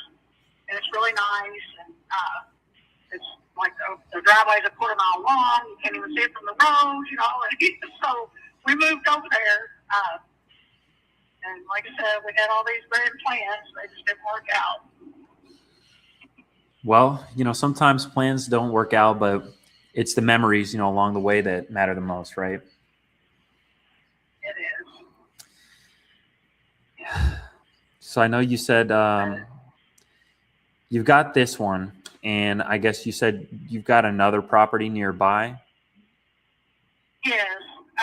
that's why I said he had a little monopoly going on. Yeah. He had this place, and then at the top of the hill, there's a mobile home. And which that was his parents. They had bought that and moved down here. And then his dad passed away, and then eventually, mom passed away. And so he bought his sister's out, and, he rented that. And, that, still rented. And then there's a cabin back behind it that we own, that I sold it. It'll be 2 years in September that I sold it. Like I said, the monopoly thing was never my thing. It was his, and he was good at it. He enjoyed it, and guess the joke's on me, because I used to tell him that no, he could have it, and I don't like playing Monopoly. But now I'm happy to play Monopoly, and I really just don't like it. Oh. Well, I mean, if you get rid of these, what would your next step be? I mean, what would you want to do? If Monopoly is not the game you want to play, what would you do with the proceeds? I'm getting rid of this one. Yeah, and then, like I said, I already sold the cabin, and I do want to sell the house. And then when that tenant moves out up there, I'll probably sell it too. I don't know. Everybody keeps telling me, Airbnb it, do this and do that, but I'm not interested. That's not what my interest is. I already have some property in the middle of Litchfield that actually do property management for my son. He was in Maryland, actually. Oh, no kidding. Well, he's lived up there twice. He lived in Baltimore, then he lived in Ellicott City. Okay. My grandson, one of my grandsons was born at Bethesda. Oh, no kidding. I went to school there.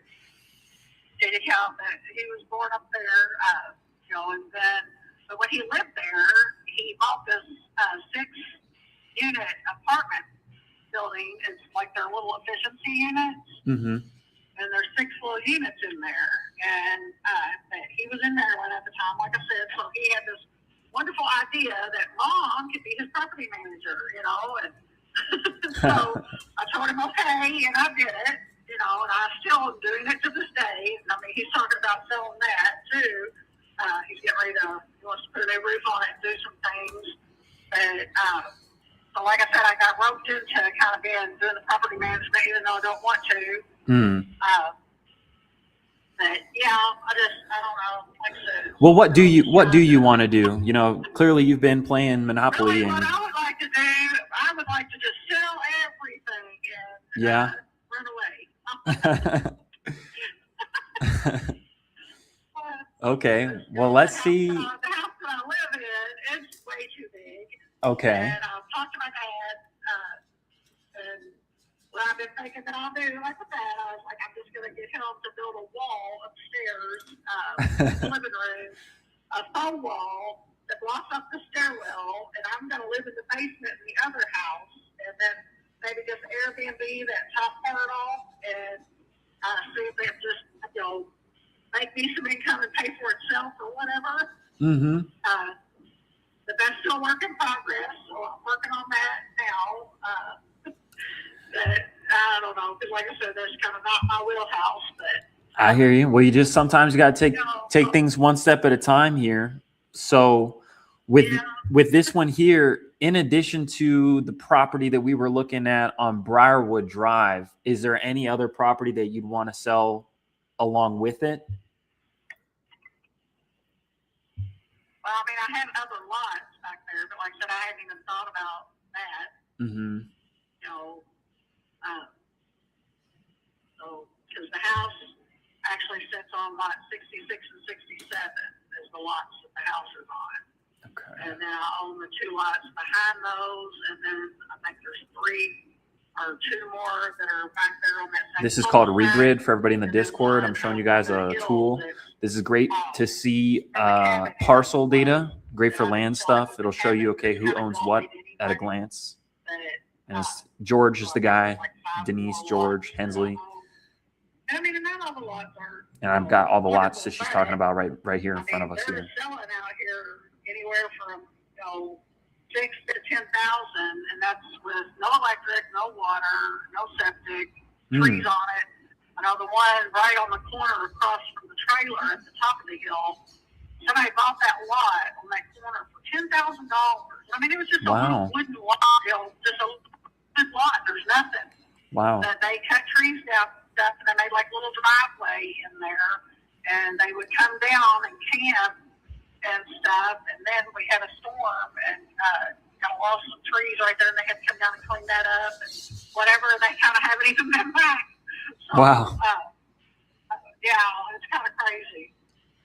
And then my brother had one back the road, back behind where the house is, and it's like on back further. It had no electric, no nothing. And his was more kind of on an incline, fully kind of, and that was sold for $6,000.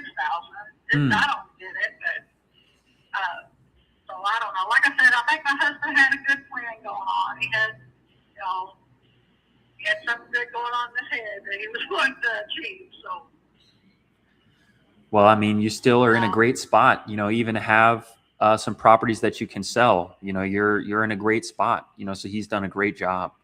So I'll ask you this. So for Briarwood Drive, do you know what the bed bath count is on that property? Yes. I mean, we had that built in '94. Nobody's ever lived there but us. Okay. And it's got like $10,000 worth of custom-made oak cabinets that are really nice. I mean, I was really impressed when he came and done the cabinets. That was kind of his craft, this guy that came and done it. He saw things that I didn't even see. It's got a little drawer thing, like a pull-out drawer where the trash cans go, and microwave spot. It's really nice. Like I said, I was kind of just telling him what I wanted, and he was like, well, how about this? And he just starts going with it, and wow. It turned out beautifully. Yeah, and like I said, he done the wood trim, too, that might end up breaking in the hallway somehow. But, so, I mean, we're the only ones that have ever lived there. And then my husband did have like a bath remodel done on the main bathroom in the hallway. Like all the kids had grown up and stuff, so that's got like a stand-up shower in it now. It doesn't have a tub. Like I said, he would get these crazy things. Like in the kitchen where the utility room and all that is at the end, it was a utility room and a window or a back door. Sliding glass door in the dining room, or it was, it's pretty sure now, that he put a window in where that door was. We're past that 20-minute mark. When you get to about 20 minutes, that's where like you've established rapport with the seller. This person is definitely, open to working with you. They don't stay on the phone this long if there's not something that could come of this. Now, we just got to dial in on the price and make sure that we're in the same ballpark. And if we are, I'm going to shoot to get the agreement sent out to them. Two full baths, 3 bedrooms, the sunroom that he built on, and then, like I said, the garage has a loft apartment up there. Then there's a lean-to. I actually helped build the lean-to. My dad and I built that on the back of the garage. Wow. But then now Michael did tell me I need to put down some more subflooring or something in there because when a tree had fallen on the lean-to, stuff back there was why I went on and replaced all the roof. But he said that water had got in there on it, so that needs to be replaced. I hadn't thought about that until I was talking about it. It needs to do some flooring down on it. But what else? So 3 beds, 2 baths with the sunroom. Yes. And roughly, square footage wise, how big do you think it is? Like right at 12, probably. 1,200? Yeah, with the sunroom and stuff. I think. I don't know. I'm not real good at it, but that's what I would think. Okay. And just because I don't have a picture in front of me yet, is it brick or is it like a stick-built home with siding on it? What is it built out of here? Ranch-style home. Ranch-style home. Okay. Yeah, it's a ranch-style. Yes. Okay. I mean, I've got pictures, I can send you.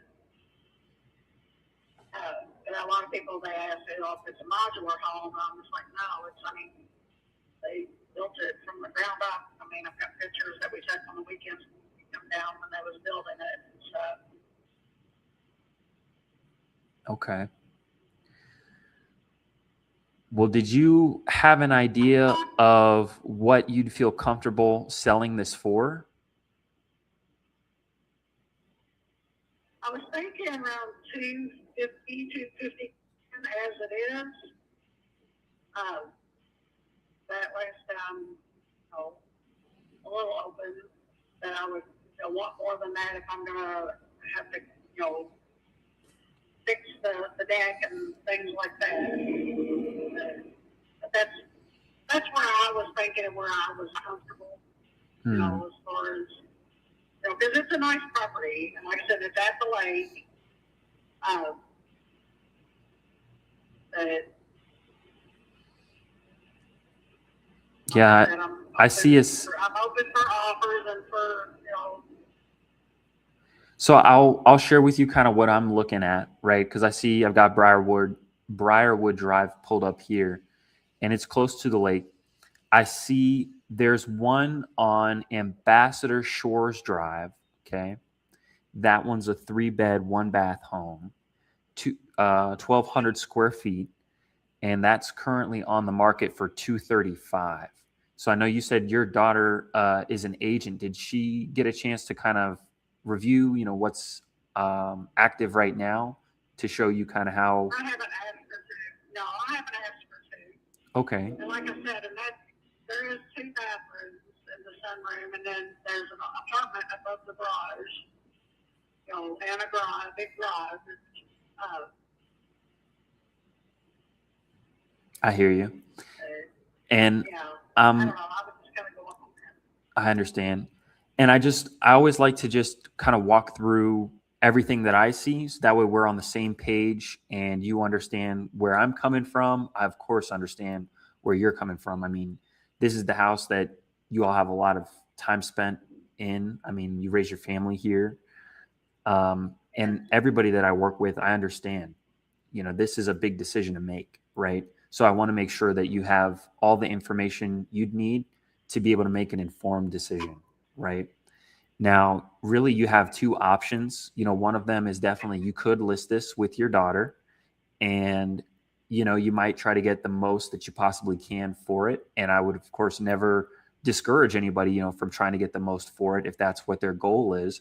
But, the trade-off to trying to get the most for it is if somebody is going to pay the most for this property, their intention is going to be to live in it, right? Whereas somebody like me, if I'm an investor, I'm not going to be able to match, what a homeowner would be able to pay for it because I'd have to fix it up, relist it on the market to make a profit, right? That's my business. So I always like to set that expectation and just be, straightforward with what my intentions would be.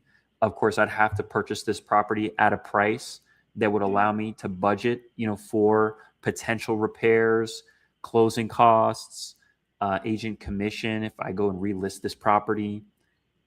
And then, of course, enough to make a profit at the end of the day, right? We all have families that we'd have to feed. So I just like to be forthcoming about that and make sure that we're on the same page. And if we are, we can kind of get into where I think we'd probably have to be at. And I'll walk you through how I'm arriving, to this number. And if we're in the same ballpark, I'd be happy to work with you, not only on this property, but any of the other properties that you've got. If you're looking to sell those as well, we certainly can work together. And if not, of course, no worries. But I have an idea of kind of what I think this might be worth. But I'll ask you, I know you said you're not really in any sort of rush to sell it.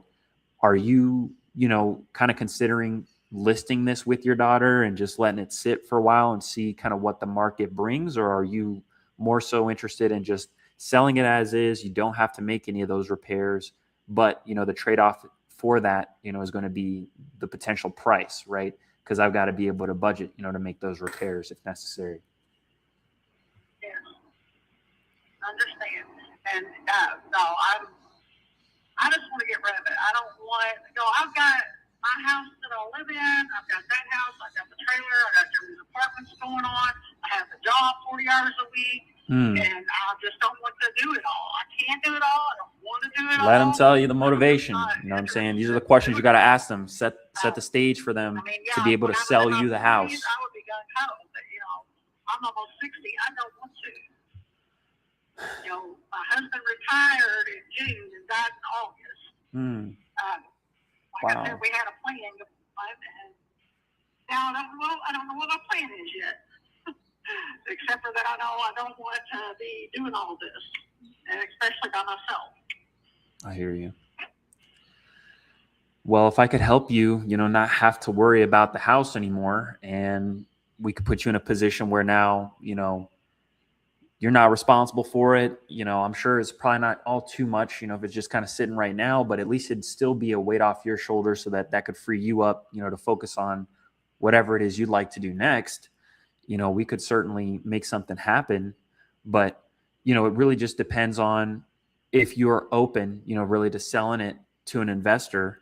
And obviously we've got to work at the price, because if that property that's, already fixed up and ready, for somebody to move into, that's pretty close, in terms of the property characteristics to your house, is on the market right now for $235. We've got to be able to budget, for what those repairs look like. And if, we got to come in and do flooring, maybe we got to look at the kitchen.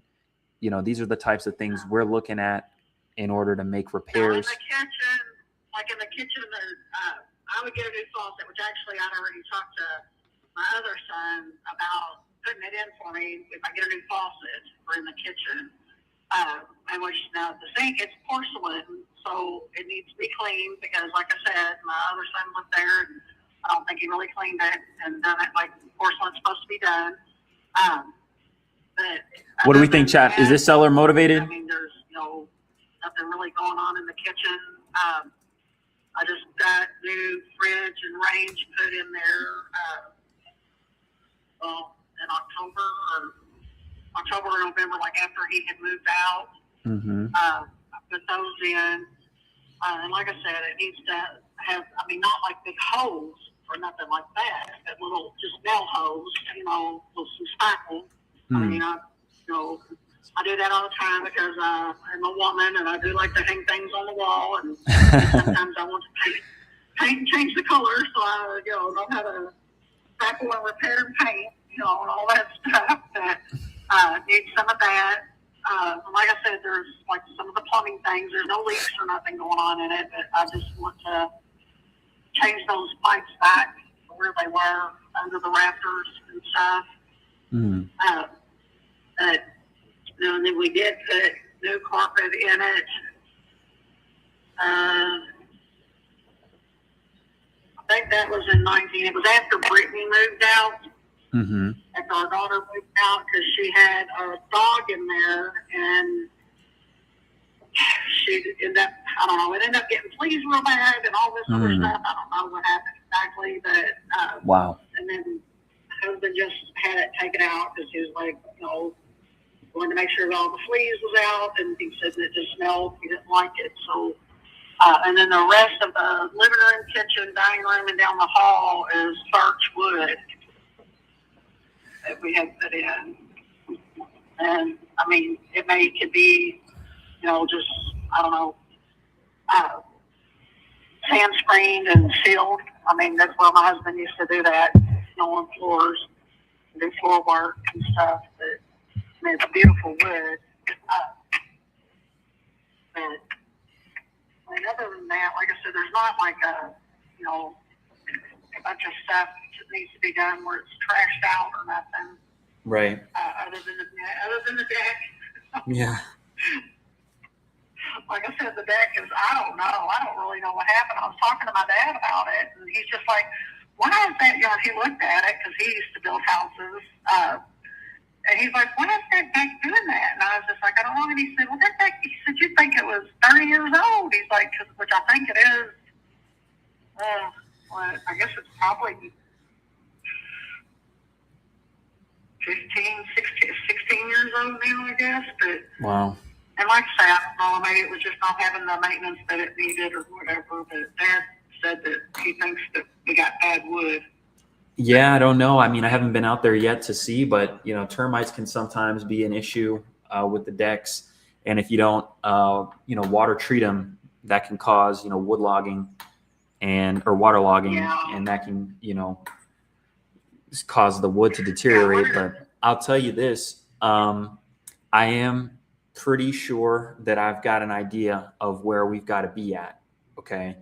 And I want to brace you, of course, for the number that I'm about to present to you, because I feel like this is going to be a much higher offer than I think most people would be able to make. And the reason being is I believe if we can get that deck situated, we may be able to get a homeowner into this house, a lot sooner than maybe somebody that wants to flip this, and replace everything. Now, obviously the margin of profit is going to be smaller for us, but it's going to be a quicker turnaround. And I'm trying to help you best that I can. But I think that, if you wanted to get this done in the next, let's say 45, 60 days, we're going to be somewhere in the ballpark of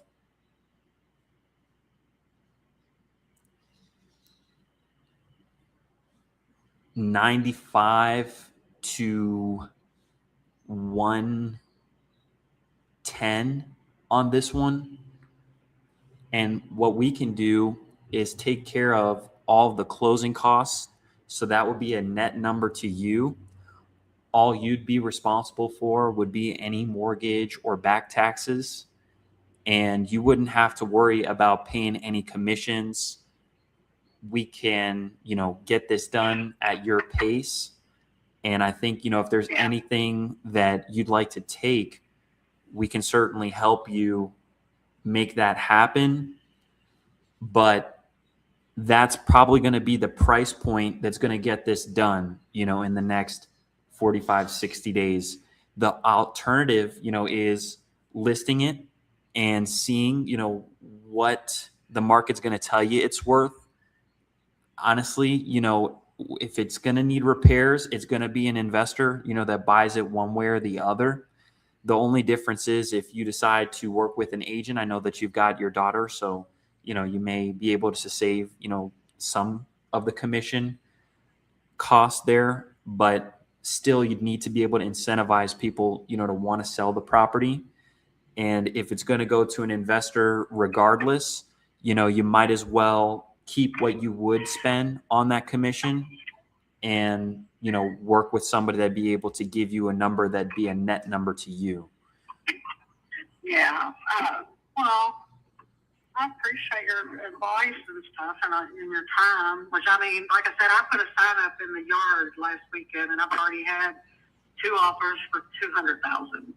Well, one was 201 and the other one was 2,000, or 200,000. So I guess I'll just keep the sign in the yard and kind of see what goes on. And one of those was an investor. That's why he said that he, that's as much as he could do because of the repairs and stuff that it needed. And they offered you $200,000 for it? He offered me 200, yes, cash actually. Okay. And then the other one was just some people that were driving by, looking around, and they ended up going down there and they saw the sign, and that's what she said, that 201, which that was, through the bank or whatever, but 201 was as much as they could go. Mm-hmm. So I guess I'll just hold out and see, what happens with it. Do you still have their number? Yes. Yeah, I've got Okay. their numbers still. Was there any reason that you didn't, accept that offer when they made it? I feel like that's a pretty generous offer at 200. Yeah, well, because Dad and Jerry, my son, one of my other sons, they both just said, well, you just put that sign out there, just hold off and see what happens, So, and like I said, I saw on, I think it was Instagram, or it was Instagram or Facebook, there was like a thing about selling your house, and so I was just, sitting there at work because it's really slow on Friday afternoons usually, and I filled that out and then you could call. Sure. But I was just trying to see, what's going on, because like I said, I'm not a realtor or an investor, and just trying to get the lay of the land, I guess, and figure it all out, and I guess I'll just do what they said and just hold off and see what happens, I guess. Well, what's got you, still unsure? I mean, I think 200,000 is a really great offer. I mean, I would be really excited, to hear that number. Did you feel like that person was serious, that they could move forward? Oh yeah, I mean, he seemed serious for sure. I don't know. I guess what kept me from it, John, says that, like I said, I just put that sign out there, and I don't really know anything about any of it. And like now, the cabin, I sold the cabin. I listed it for 109, and it was just a little rustic cabin. It's not on a big piece of property. It's not nice. The bathroom was really little. Had 2 little bedrooms upstairs, kind of like, I don't know, remind me of like Little House on the Prairie kind of thing. Okay. So, and I listed it for 109, and I ended up having 3 people, and I put it on Marketplace on Facebook. And the next morning, I mean, the response was insane, and I had 3 people arguing over it, and I ended up selling it to one of them for 111. And the same was with the thing. It's like a lot of people, they're just wanting to buy them for like Airbnb and Verbos, and 2 of those were, and then the one, they were just wanting a place at the lake, and that's who I ended up selling it to. But, so maybe I just need to go ahead and give them a call, I guess, and see, and just be done with it. Yeah, I mean, I'd be pretty surprised that somebody would make that offer, to tell you the truth, just kind of based off what I'm seeing here. I'm looking at, what's available right now. And well, but you can't tell. I mean, I don't know. I guess that is how y'all tell that by looking around what's, yeah, I mean, I would take it. I would take that offer, at 200. I would call them. I would take that offer. Because, I mean, I'm seeing stuff even sitting, over 2 months now in that 200,000 range. And it's got acreage, right? So I'm looking at, 3.6 acres, 3 beds, 2 baths. And this home, is 1,600, almost 1,700 square feet. And that's listed. Right. That's on Oakland Drive. And that one's listed. I'd seriously consider, that offer. I feel like that's a very fair offer. My question would be, if maybe they get in there, did they go inside? Did they take a look at it? Yeah. Well, the woman didn't, but they did stop and they looked around outside and stuff. They didn't go inside the house. Mm-hmm. But the other guy, he did. No, he came over and he looked under the house and in the house and all around and. Did you let them know that, you would not be making any repairs? You want to sell it as is? Yeah, well, that's what he told me. He said, that as is. Okay. And that's what, he said he couldn't do any more than that. He said because he was going to have to, take care of the deck and, and all that stuff. So. Right. Yeah, I feel like that's a really generous offer. Okay, well, thank you. Absolutely. Because like I said, I don't really know about any of it. I just know that I can't be the one. To fix it up? Yeah, to just do the whole, fixing it up, selling it. I don't want to rent it. I don't want to find other tenants, and I mean, you still have everything. You still have to pay insurance. You still have to pay taxes. You still have to do all the repairs. You still, I can't. I just can't. Yeah. Well, here's what I'd say. Let's stay in touch. I would encourage you to reach out to them and see, if they're really serious about moving forward. And if anything changes, please give me a call back.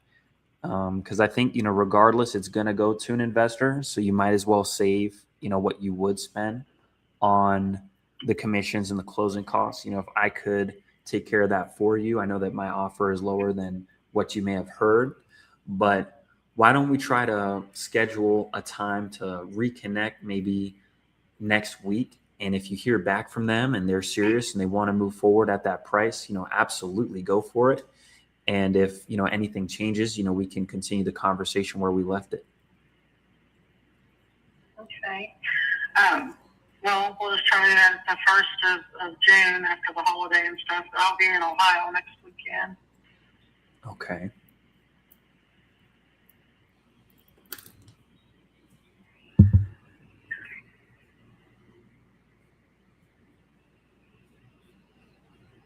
Yeah, and I appreciate your time and all your input. Absolutely. I appreciate you, Denise. And please, I'll send you a text. I think you already have my name, but please save me as a contact and I'll check back in with you. Hopefully, he's serious and he's ready to move forward at that price. But I just really think that that's probably about double what this would be worth based off of what is selling in the area. So, if he's going to live in it and he loves this house and, this is the home, this is his dream home, it may make sense for him. But if it's an investor, we're all kind of following the same formula. So, I think he's probably going to have to reevaluate his offer. And, if he does, I'll be here. Okay. All right. All right. Well, I appreciate it. Absolutely. I appreciate you. And we'll be in touch, come June. Okay. All Sounds right. good. You enjoy your holiday and be safe, and I'll talk to you later on then. Likewise, you too. Take care. Thank you. You too. Bye-bye. Bye-bye. Yeah, man, I think that that's not a real price point, that's going to be able to move. What do you think? I can't hear you, Steven. You're on mute. No, I was saying that's a crazy offer, whoever offered that. Dang, I was on the Discord, but it was really hard to hear. I don't know if you saw, but it's like really, really choppy. But on your end, you sounded great. So the height, like she got off for, she said for 200, was it? 200,000. Yep. And I pulled it up live on the Discord so that everybody could see in real time how I'm running my numbers. And I mean, I'm seeing houses that are smaller than this one going listed at 200, but then we see, a similar style house. It might not be a manufactured home, but she made a comment that revealed that people thought that her house was a manufactured home. Mm-hmm. And so I figured it may be comparable, and that's sitting on the market at 215. So, that house isn't going to get 215. She's not on the water. She's close to it. That other house is just as close to it. The water is not the appeal for the property. Nobody's going to pay more for it. They don't have lake access. You got to compare apples to apples. And if this person isn't motivated, get them off the phone, hop on the phone with the next person. Yeah. Well, I couldn't hear the part when you asked her, why didn't she take it? What did she say? She said she just put the sign in the yard and she wanted to, field her offers. She wasn't ready to just jump on, the first offers that came through. Okay. Well, you built great rapport with her. I mean, I just heard you most of the time, but you sounded great. You're patient. That's one thing a lot of people don't have is like, when you're that deep in the conversation, you've established rapport, credibility, and trust. And, you just got to put her in the follow-up bucket. But yep. And that's the biggest thing. I think, biggest takeaway is not every lead is ready to go, on that first call. Exactly. Don't expect a one call close. I'll tell you. Yeah. I know what you're going to say about this guy. He accepted the offer. But here's the thing. I knew this was coming. Trust me. I knew this was coming.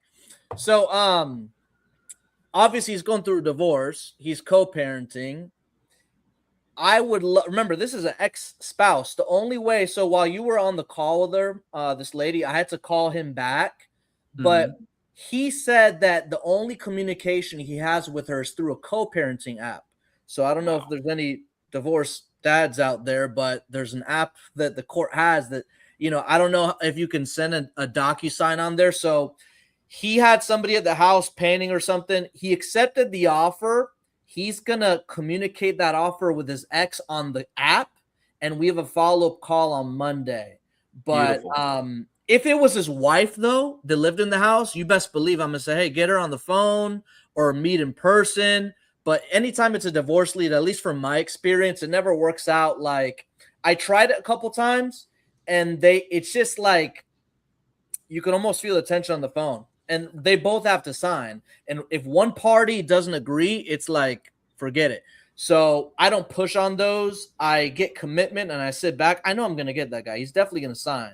He was trying to keep me on the phone a little bit, building rapport, all that stuff. But yeah, he's ready to go. But how do you feel about this lady though? Is it somebody? How often would you follow up with somebody like that? Maybe, if I don't have any other leads that are a priority, I'll reach back out to her. Yeah. Come June, I'll try to give it a week and see where she's at.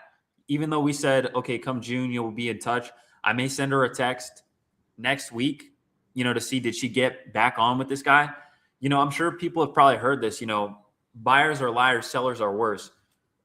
Everybody's got an emotional story, right? That's why they're selling this property, right? Mm-hmm. So you can listen, you can empathize, you can feel what the person's feeling without getting emotionally invested or involved, in the conversation, right? And that's so important, so key. I believe people really need to take that and implement it so that they're not, inflating their numbers, and they're not afraid, to set a realistic expectation. Because here's the reality. That guy that may have offered her $200,000 may not have, taken a look at the market, right? Maybe he's going to have a due diligence period where he goes and he sees what else is available. Maybe he started yesterday, Absolutely. Maybe he heard about wholesale. He saw this video or another video and thought, okay, maybe I should go make an offer. I can do this. Let me double the offer, lock it up, and mess it all up. Right. And that's the reality, right? But when you're firm on your number and you set a realistic expectation with the seller, it's only a matter of time until, unfortunately, they get disappointed, because that person won't be able to do anything at that price, right? I think that we might be able to sell this and get it, gone quick around maybe 149. Maybe that's where I would list it. Maybe it sells for 139, right? Yeah. So if we have it under contract, 139 it sells, we got it under contract somewhere in the ballpark of like 95, right? Because that's the expectation that I set with that seller. That's a potential $32,000 spread, right?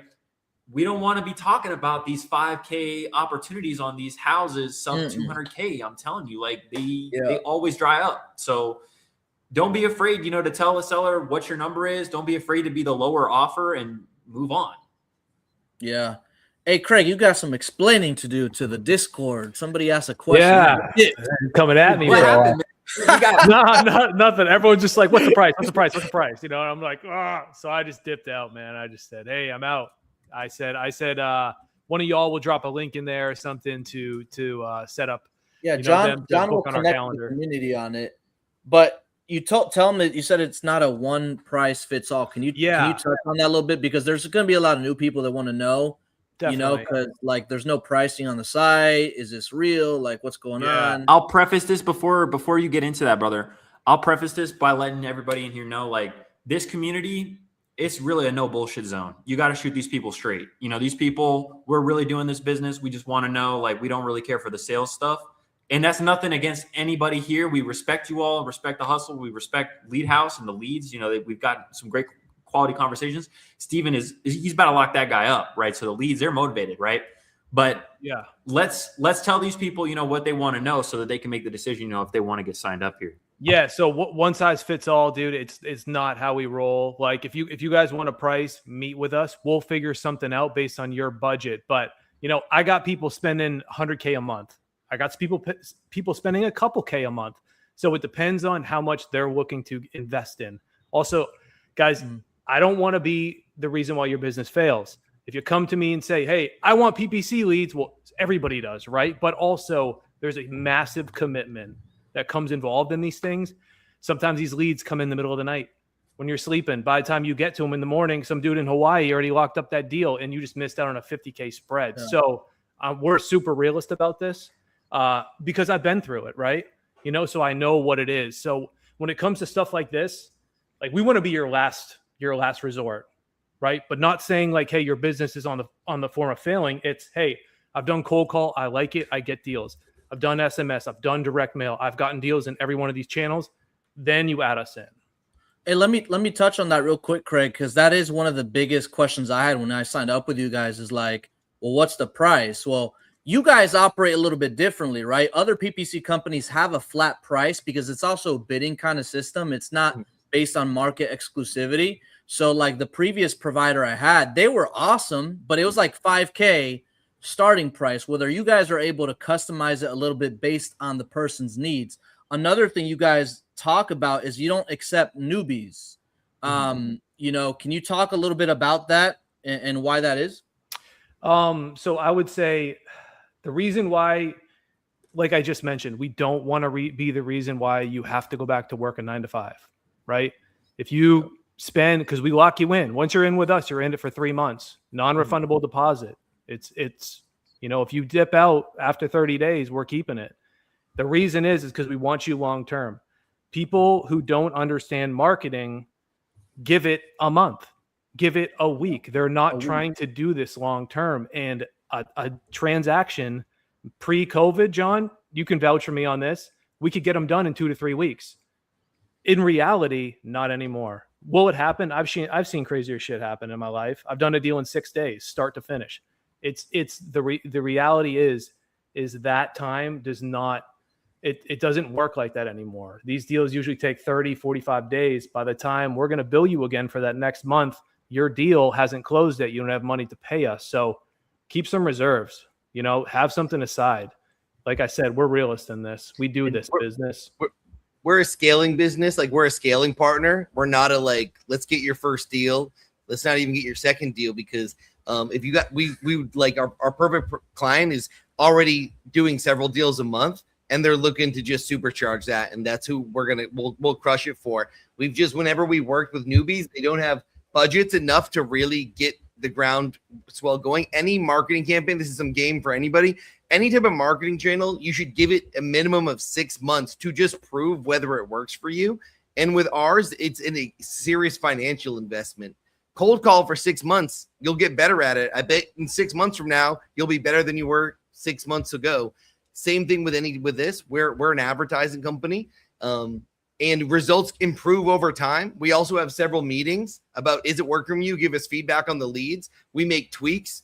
So if we only have like one meeting, right, and we're able to make tweaks, it's not able to determine whether this works or not. I can tell Steven, we've tweaked his campaign. Times we've gotten leads for a campaign like the one we just ran to generate these leads. This has been years of work to put into it with these to get it to where it is today. So yeah, it's just one size doesn't fit all. Like Craig said, we have guys spending 100K with us. We have guys spending 2K with us. It's just what makes sense for you and your market. If you're in a market of 200,000 people and you only work in your backyard, that's a lot different than guys who do it like from Colombia doing it, can do deals any state in the country, right? Your campaign is going to need a different level of budget towards it. So we're going to customize it to whatever makes most sense for you guys is how we like answer the price question. Yeah. And also a huge thing too, guys, is we don't know anything about you and your team. So just throwing a price at me, dude, how many people do you have on staff? Like, let's meet, let's talk, let's see if your goals align with ours. If it's just you going solo, then you don't need to spend $100,000 a month. You know, it's just you. If you got a team of 20 people, then you can justify spending $100K a month. And I'm just saying out there for an extreme example, but we need to know a little bit about you too, what's going on, how your CRM's set up, how your process is set up before you can justify spending any money with us or with any marketing source, you know?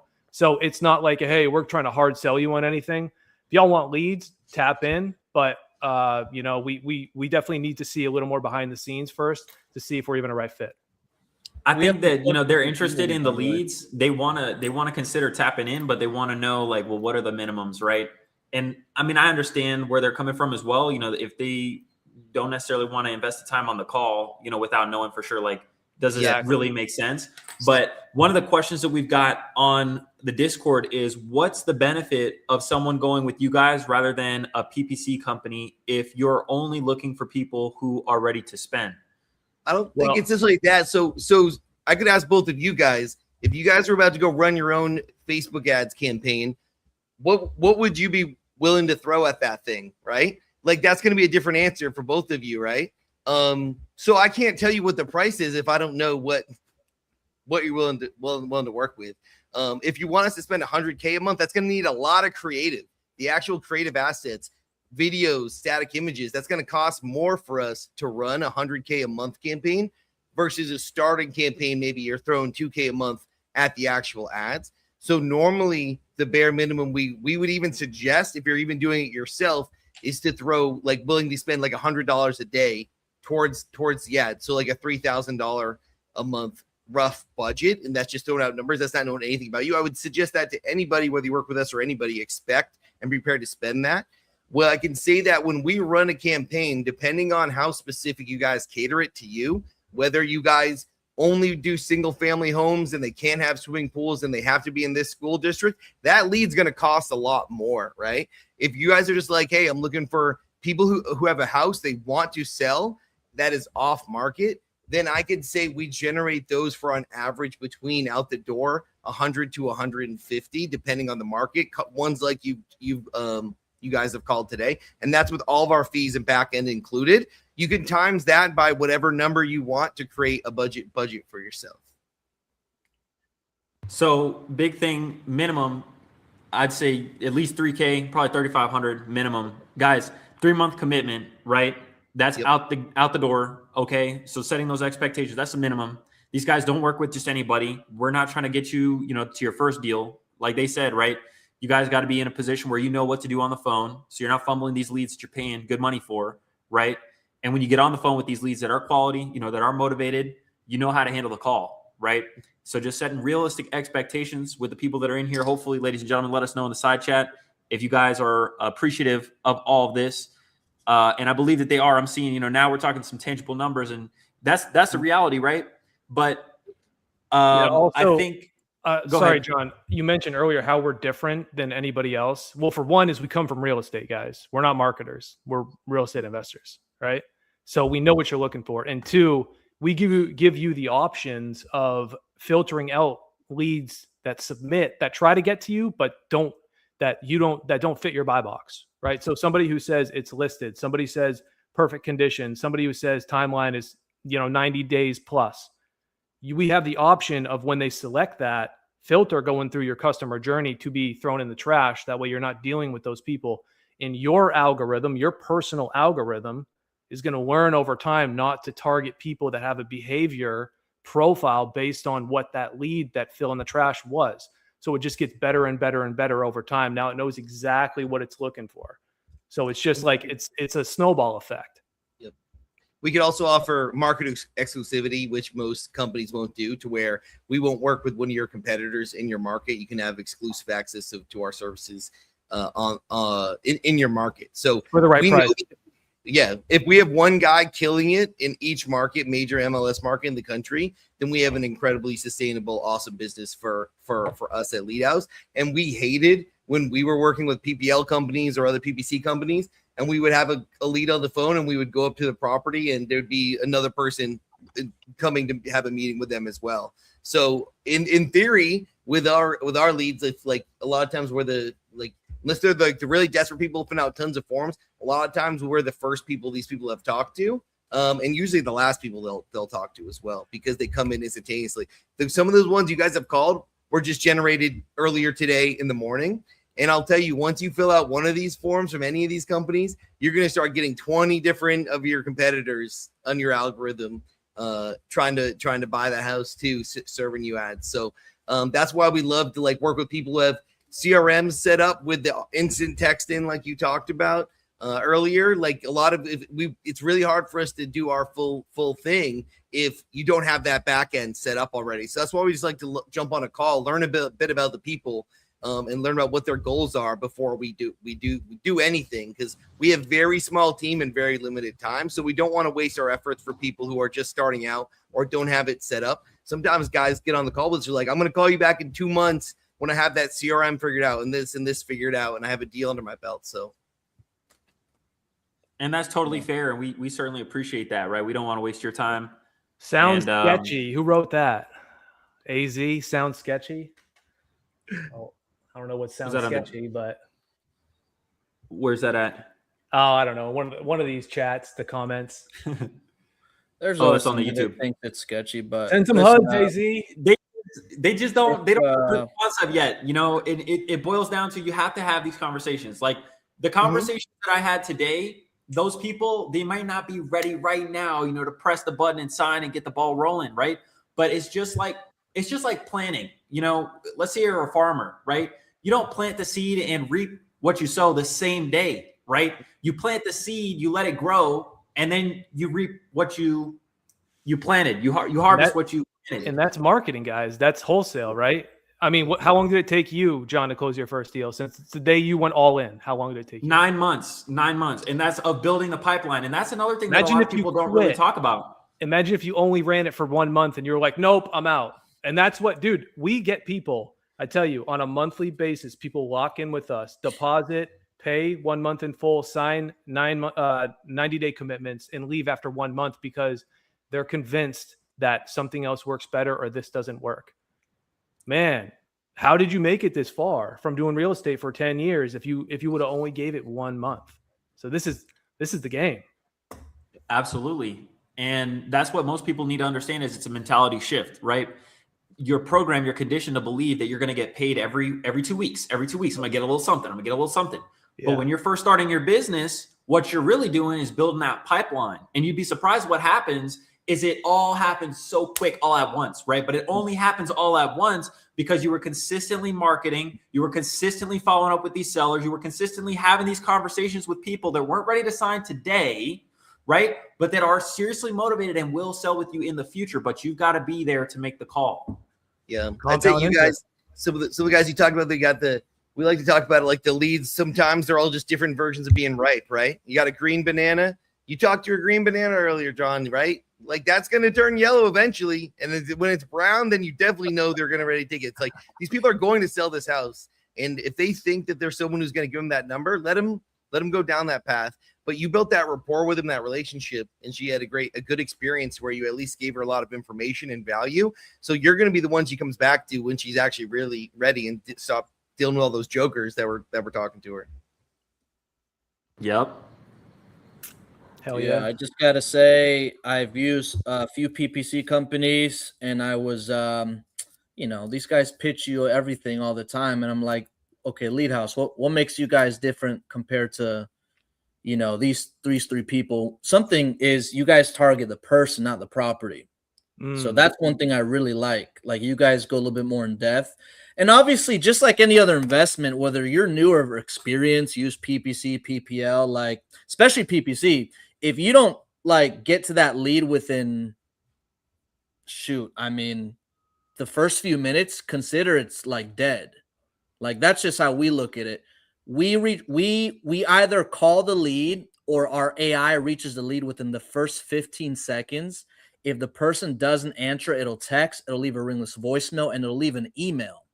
And it'll do that for every certain amount of hours until that person responds. So like not only just PPC in general, you have to have a system set up where like whether they go with Lead House or any other inbound lead provider, like you have to have a way to reach to them very quickly or else your competition is going to reach out to them, but no, I think this was great, man. John, really quick, I want to add one thing. That seller that called me back responded because I sent them the text message, right? Keep that in mind. This is something that you're seeing in real time actually work, right? And here's the difference between people that are doing this business and have experience versus people that are just buying leads, praying that one of them is just going to sell immediately, right? They don't know to call multiple times. They don't know that they should leave a text message because here's the reality. If you miss a call from an unknown number and you're not expecting somebody to call, you don't know who it is, there are a bunch of people that do spam calls, you're not going to go out of your way to call that person back, right? You have no obligation to call that person back, right? So when you send that text message, you now exist on their phone. They know who you are, all right? It's very important that you do that. So if you take away just one thing from this live, I'd hope that it'd be that in addition to the incredible showmanship from Mr. Steven on that call. You had some great points, Steven. I really appreciate it. Absolutely. I want to see if we have enough time really quick. I do want to make good on that promise. I want to bring at least one person up to make a call and talk to a seller. How are we doing on time? I know. Oh, if they got a dip, that's fine. I'll stay on. We got time for them to hit one call. This thing's supposed to run till really 6, and I have Okay. people coming over and family and stuff, so we can try it out. Okay. Hey, by the way, who's Bobby? Everybody's like attacking Bobby. We don't know, man. That's that the beauty of this Discord, man. You got these think, interesting characters that Dude, roll I can't through. keep up. Yeah, I think it was Bobby. Someone asked me price, and I just said, hey man, someone will drop a link to meet with us, and then after that, it was just balls to the wall. I just hopped out. I dipped, and I was like, all right, have a good weekend, guys. They mean business in here. Let's do a qualifying question. All right, ladies and gentlemen, for everybody that's paying attention right now, we still got almost 30 people joining us right now live on the Discord. Okay, discord.gg/RAIRev. What are the 4 pillars of pre-qualification? Whoever can drop the 4 pillars of pre-qualification will be qualified to come up and get on the phone with a motivated seller. But you got to drop the 4 pillars of pre-qualification. What are they? The 4 pillars. Let's see in the side chat, ladies and gentlemen. Let us know. Let's see if we can bring somebody up here. They're scrambling. Somebody's trying to get to it. What do you have to get out of a seller on that call for it to be a successful call? Yo, he's like a game show host, bro, for real. What about Mr. Matt Riley or Mr. Dalton Woods or Brandon? Oh man, it would be a pleasure. Oh, absolutely. These guys are stone cold closers. It'd be a pleasure to get Mr. Matt Riley up. I think he's walking the dogs right now. There's a lot of dogs in the chat. There's one dancing. I hope you guys see this guy. We get active, man. There are a lot of people in here, and they're paying attention. They're engaging. The engagement is unlike anything on Discord. That's great. We got Sam, motivation timeline, asking price and condition. That is correct. Ding, ding, ding, ding, ding. We got Mr. Matt. He's out. He's active. He's walking these dogs. We appreciate everybody sticking around to the end here. Let's see. Can we bring Sam up and give him a lead? Yeah, you have to. Are you able to add them from your screen on that bottom? Drop that email in here. If you drop that email, I can. His email or whatever. Yeah. If you can share the screen, yeah. No, you can click.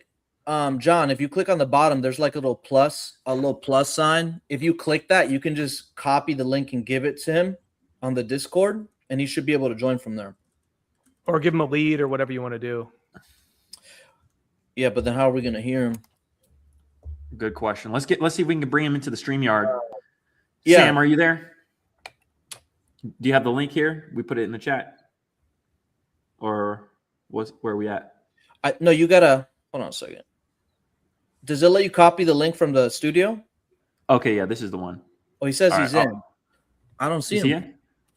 No. I'm in, but I'm muted.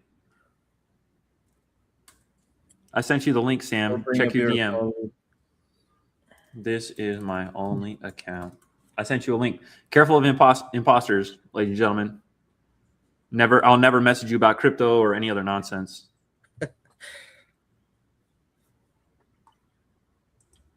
We're getting people coming back here, getting over 30. Let's go, ladies and gentlemen. We're on the clock. We're trying to make this happen. These guys are being super generous with their time, their resources. They're literally giving us motivated seller leads to call here. We've had some great conversations. I appreciate you all sincerely for doing this. Yeah, these are yours too.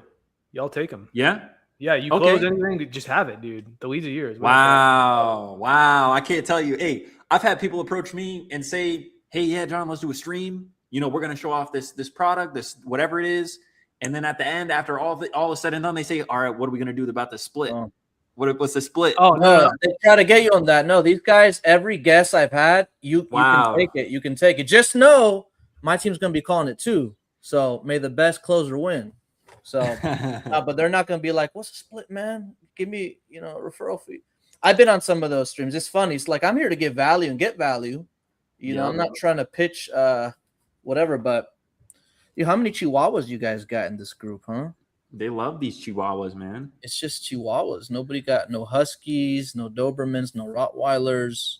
If we don't get Sam up here in the next 60 seconds, we're moving on to the next guy. Somebody raise your hand. We got to get somebody up on the stage. He says he's in, but in Do you what? see him in the background? No, Sam, he I did- sent you the StreamYard link. It's in your DM on Discord. Oh, you need to yeah, tap that's what in. you got, like German Shepherd. Nice. The real dogs are beyond the screen. He says he's in the backstage. Hold on a second. Let's see if we can bring him in here. Oh, hold on. You got to turn your video on. Oh, I got him. Beautiful. Look. Is this a bot or is this a real guy? Hey everybody, how's it going? No, I'm a real guy. What's up, Sam? What is up, guys? Nice to meet you all. Really nice to meet you. Where are you calling in from? I'm a VA. I work from Egypt. Oh, wow. But I've been working as an acquisitions manager for quite a few time right now, also dispositions manager. And I saw that you guys are waiting to bring somebody in. Nobody was raising their hand, so I wanted to try. Let's go. Nice. You want to give him a lead? Just give him whatever you by want. the way, do you guys have something in Florida? Because I usually work in Florida market. That will be just in running numbers, like in the John, you east called side. that one in Seneca Road in Venice. Yeah. Definitely. Are there any others? Florida. Florida, No, just not one. in Texas. There's some new leads coming in. Why don't we try something else? We could do Kentucky. The That ones one on the just bottom came are the newest ones. Okay, well, give it to me. Lock it up and have John I, JP with you on it. If you're Right, talking, John? we You guys. cannot hear you. I believe it's Yeah. talking. Alabama. Are you listening? Are you listening on the StreamYard, or I because you might just- have to mute on Discord? Yeah, I Hey, just Drew muted Craig, it I'm gonna so I put you guys can back in listen to you the guys on studio. here. Okay, you guys could chill. John, you Well, the thing here is have a I lot of cannot hear JPs, you right? from here, but I can hear you from this car, so I can. And just, Okay, hop out of the Discord and hop on the StreamYard. That way, you can do this. But yeah, we absolutely JV with members of the community. If you guys have leads that you want to delegate, I'm talking about you don't want to be the one to call these guys. You know that they're motivated, so you've had a conversation or you have qualified that individual, and they are for sure motivated. They do want to sell. Send them to us, and we'll take it from contact to close. Same with any properties you have under contract. We have a whole marketplace that's built out for everybody to go and utilize right now. It's live. It's free to join. Go to reirev.com and sign up. You can send your deals, and if they qualify, they'll be sent out to vetted buyers. These people own real estate. They're buying real estate. It's not those people on Facebook claiming that they're doing this business, and we don't know if they really are. These people have to have purchased property. We got them there for you. Awesome. So if you don't do Sam, so if you do only focus on Florida, maybe John can help you JV it. yeah, I don't know, guys, if you know Louis. You guys know Louis on the Discord server? Yeah. I work with him. I'm the acquisitions manager. So Louis is one hell of a closer when it comes to selling deals after I get it, honestly. But we can definitely do business in the future. Yeah. Well, let's get you on the phone with the lead, brother. What are you calling in on your phone right now, or are you on a computer? Will we be able to hear the seller? So I'm on my computer right now. I can, just call it from my phone, put it on a speaker so you guys can hear it. Beautiful. What's the best way to do this, John? Do you want to put the name, number, and address in the private chat for him? I'll send it to him. I'll send a DM on his Instagram. That way he has it. And just make sure you're on speaker, Sam, so we can hear it clearly. Yep. Okay. All right, cool. All right, Sam, I'm about to send this to you right now. Let's see.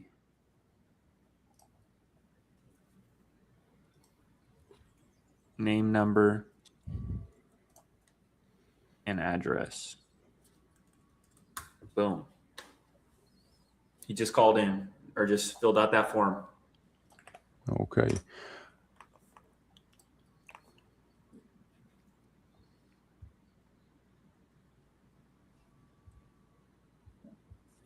Just give me a second. Show some love in the chat, ladies and gentlemen, while Sam's getting set up here, to Steven and Lead House for hosting this alongside REI Rev. super grateful for this opportunity to get in front of everybody, bring the community together. It's been a while, since we've been really going crazy with the live streams. I want to bring them back, be more consistent. Live calls with live viewers. Yes. By the way, what's your phone number? I want to give you a call first, see if you guys can hear the voice or any number that I could call.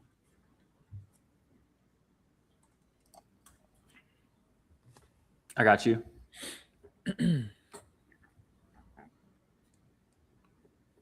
All right, call 505 505 421 421 3823. 3823.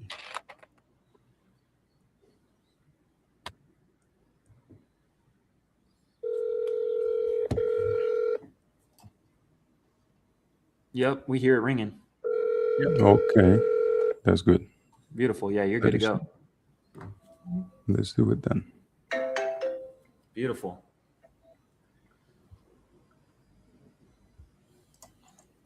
All right, Sam's getting set up, ladies and gentlemen. Drop some hype in the chat for Sam. I want to see some fire emojis.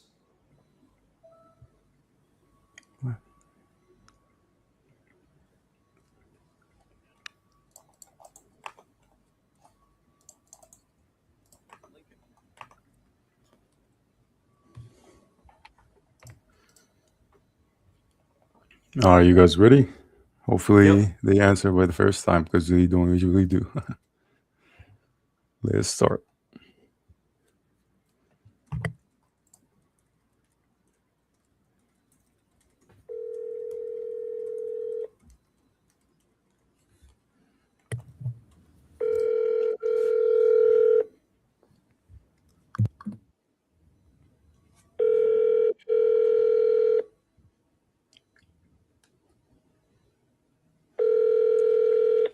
I'm sorry, but the person you called does not have a voicemail box set up yet. Let me try to double die. First time didn't go through.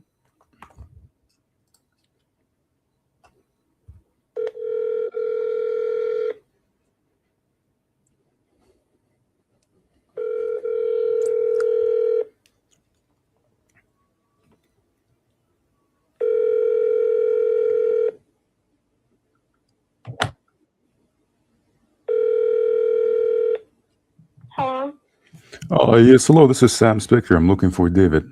Do I have the right number? He's not home from work yet.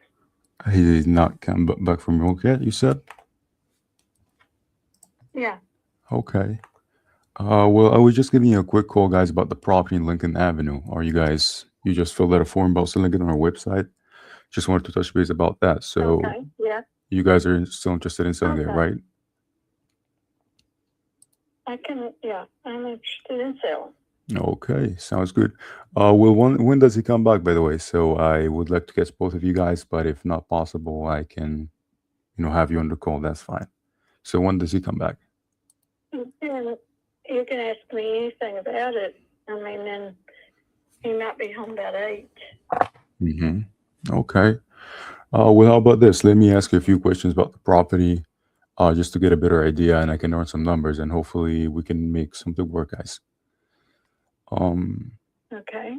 So let me start by telling you what I know about the property, and you can correct me if I'm wrong, and then we can start from there. I know it is 5 beds, 2 bath, and 1,000 square feet, built in 1957, sitting on almost an acre. Okay. Okay. It's got 6 bedrooms. 6 bedrooms. I see it says 5 here. So have you guys done an addition? And 3. Okay. Mm-hmm. Well, have you guys done an addition, or was that actually in the property itself when you bought it? The only thing we built on was the dining room and kitchen. Dining room and kitchen. It's all new. Okay. Mm-hmm. How about the roof and the AC? What could you tell me about it? Okay, the roof is all metal. All metal? And like I said, we built on a couple of years ago. It's new. but the other part of the roof is probably 9 years old. Mm-hmm. Okay. And how about the AC? How old is it? Okay, it's just window air conditioners and gas heaters. Mm-hmm. Okay. Well, catch me up to speed here. What made you want to sell, guys? It's a very nice area over there. We relocated. You did relocate, so you're not in the property right now? No, it's vacant right now. Okay, that's very nice, guys. Where did you go to? I mean, it's a nice place to live. You're cutting up. I can't hear you. I'm saying it's a nice place to live. Where did you go, guys? Must have been much better place. Yeah. Are you still in Kentucky or you went to another state? Yeah. Okay. No, we're still in Kentucky. Okay, that's good to know, guys. And let's say if we were to come to an agreement, do you think, guys, we can meet in real life just so we can put a face to the name and make something work, or are you guys far by? Excuse me. I'm sorry, you didn't hear what I said? No. So I'm asking, are you guys nearby the property or are you guys far away? No, we're nearby. Okay, that's good to know. Well, what could you tell me more about the condition when it comes to floors, when it comes to kitchen, bedrooms, and stuff like that? Have you done any remodels beside the dining room? I would say, yeah, I've done remodel the whole. It's 2 complete houses. The upstairs house is completely remodeled, Mm-hmm. and everything is like hardwood floor except for the tile in the bathroom. Mm-hmm. Okay. And then the other 2 bathrooms, I don't know if they're tile or what, but most of the house is hardwood floor. Mm-hmm. Okay. And you said it's 2 houses, one upstairs, one downstairs? Yeah, but they're 2 separate houses. You can't get downstairs without going outside. Uh-huh. Okay. That's interesting. Well, how much are you looking for, guys? Well, that's going to 94. 94? 290,000 for it. 290,000 for. Okay. Mm-hmm. Well, let me check something here. I see that you guys had it listed last year in 2025 till 2026, actually, and just took it off a few days ago, or I think last month. Is there any reason you took Yeah. it off? And no, he just wouldn't do anything. The realtor? The realtor was not working for us. Uh-huh. I see. Well, a lot of realtors do the same, honestly. It's just about finding the right one. Yeah. Well, since it's vacant, I believe if we were to come to an agreement, you guys are ready to sell. Oh, yeah. Mm-hmm. Okay. Okay.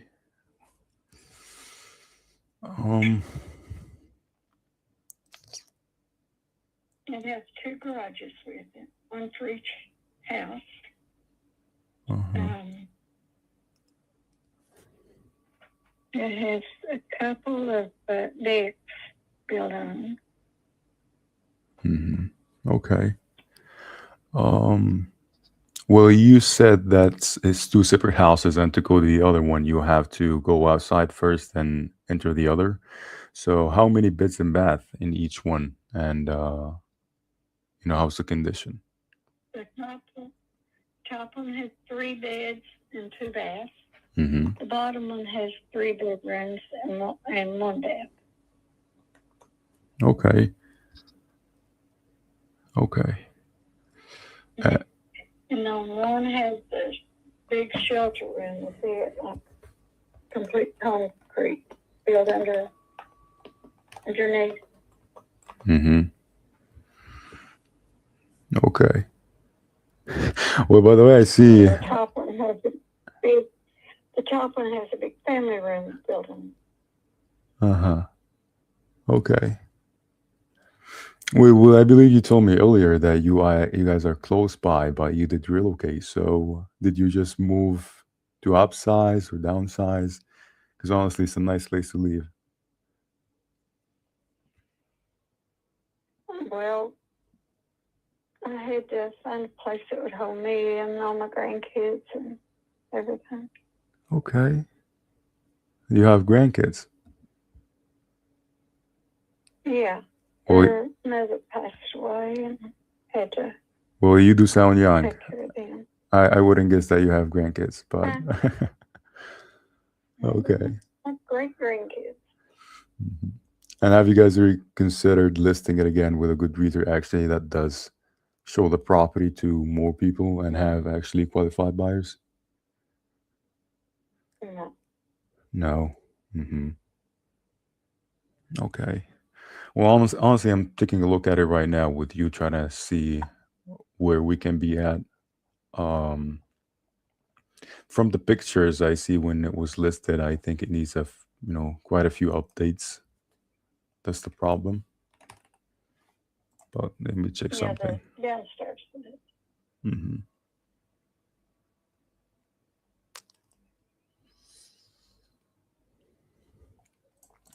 Well, in the meantime, let me tell you about our options that we have. Let me check something first. Okay.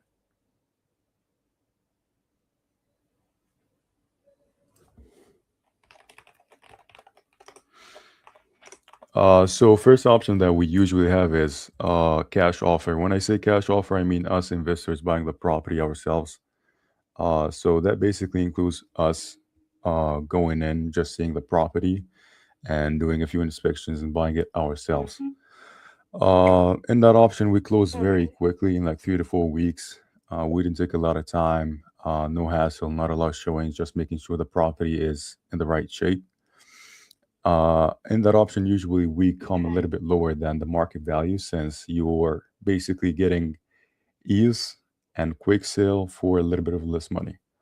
So usually it's preference. Some people prefer that. Some people prefer the other option that we have as investors, which is the reason I buy properties for a low price as an investor or lower than the market, because I'm going to have to count in for closing costs I'm paying first, and then the lender fees that I'm going to have to pay and all that stuff. So if I'm going to skip that part where I buy it and go directly to selling it, so I have a very wide list of buyers that I know that I deal with who might be interested in buying a property like that.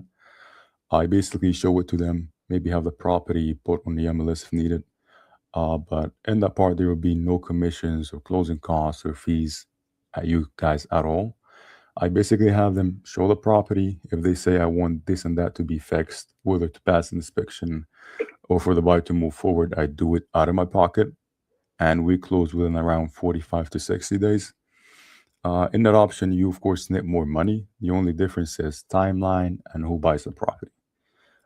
Since I already skipped the part where I buy it and pay closing costs, and I skipped also the part where I have to take a loan and also pay some interest rate on that loan, that's why this option gives you more money.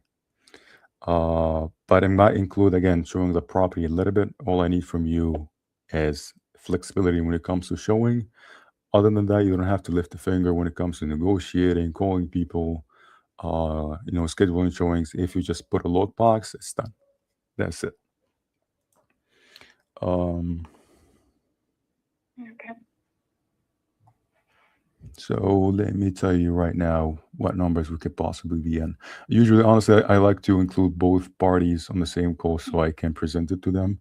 But since you're only one available now, I can try to present it to you and maybe get in touch with your husband later on, explain the partnerships that we have or the options that we have, and we could start from there. Okay.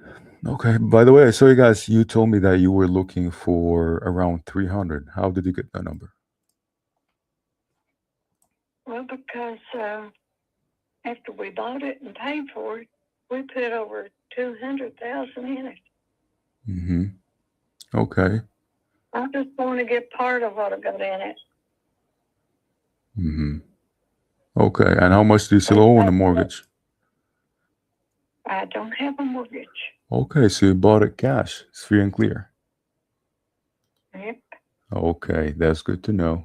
And That's then I remodeled it as we got our money each week, as we got our checks. Mm-hmm. I remodeled it, so I don't know a penny on it. Okay, well, that's good for you. That's very good for you guys, honestly. We're gonna get out of it with a big amount of cash here, and hopefully, I can be the reason to do that. But you told me you did remodel it. Well, when I take a look at the photos, I see, the kitchen needs to be updated and the bathroom as well. So what happened? Kitchen. Yeah, am I looking at old photos? Put the kitchen and dining room on. It's brand new. I mean, Okay. put new cabinets and everything. It was from Lowe's. Mm-hmm. Okay, well, I might be looking at. Go on my page and you can see pictures of it. On what page again? I'm sorry. It's like, just go on my page and you can see pictures of it. Bree Collins. What was that again? I'm sorry. Bree, B-R-E Collins. B-R-E Collins.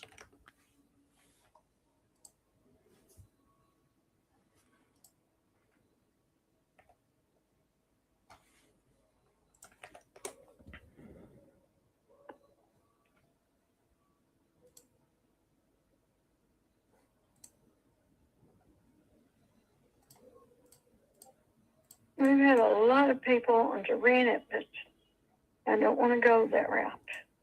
Mm-hmm. Okay. By the way, I'm trying to look the photos up because honestly, if I ran the numbers based on the photos that I'm currently seeing, it will be a little bit different. But I might have found them. Give me a second. There you go. But do you have any picture, by the way, for the property that I could take a look at? I could send you some.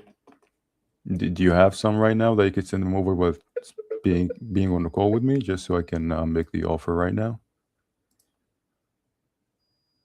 No, I can't send them right now. I gotta go in and get them, and then will I send them to this number? Yeah, that's my personal cell. So what you could do here is, I have a pretty good idea that what we could do.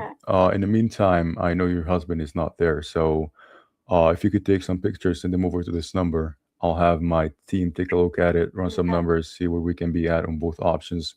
Honestly, I believe we can work something out. That way we do it here, we're realistic. I don't give you an unrealistic number, just like the other realtor that you had. If I'm giving you a number, I know that I'm going to close. I know that I'm going to close in the timeline that I told you about. So just send me some pictures. I'll take a look at them. I'll get a hold of you guys possibly tomorrow when your husband is back. I believe tomorrow is the weekend, which is which is good for everybody, I guess. I'll take a look. Not work tomorrow though. I'm sorry? Because he works almost every day. He works almost every day. Oh. So I don't want you to be home tomorrow. Okay. He will be later tonight if you'll try back. Okay. Well, that's a hardworking man. Well, I definitely can try later this time. That's fine. As soon as I get the pictures, and I think you told me he gets back at 8. Okay. Okay, that's good. We'll send them over to this number. My name is Sam, and I'll get a hold of you when your husband is back, and let's make something work. Okay, thank you. What's your name, by the way? Didn't get your name. Brenda. Brenda Collins. Oh. His name's David. Okay, Brenda. Nice speaking to you. Hopefully, I can get a catch of David, and I hope he's nice as you are. And let's get this done. Okay. Okay. Thank you. Nice speaking to you. Thank you. Bye-bye. Bye. Hell yeah. Did you not hear what I said? That's right. That's right. That's right. Did you not hear what I said? She took it well. Sam comes. What do you think? What do you think, John? Give him some feedback. Man, that was an excellent call. Number one, putting yourself on the spot in front of probably over 50 to 100 people, watching this, and then all the people watching the replay is something tough. You got to give kudos for that. Just being able to not fold under pressure, right? So we of course commend you for that. But I think that you all things considered, handled the call very well, right? A couple of obstacles that you faced. Number one was you were not talking to the only decision maker, right? Obviously, the wife is included in making the decision, and she was very helpful to you, to giving you all the information. I'd say that one of the things I noticed was she kind of made herself available, to continue the call. Whereas, I would have suggested maybe pushing to have the call with her. I still think you did a really great job, though, of trying to see, where the husband was at. Is he available? When will he be available? Everything went great on the call.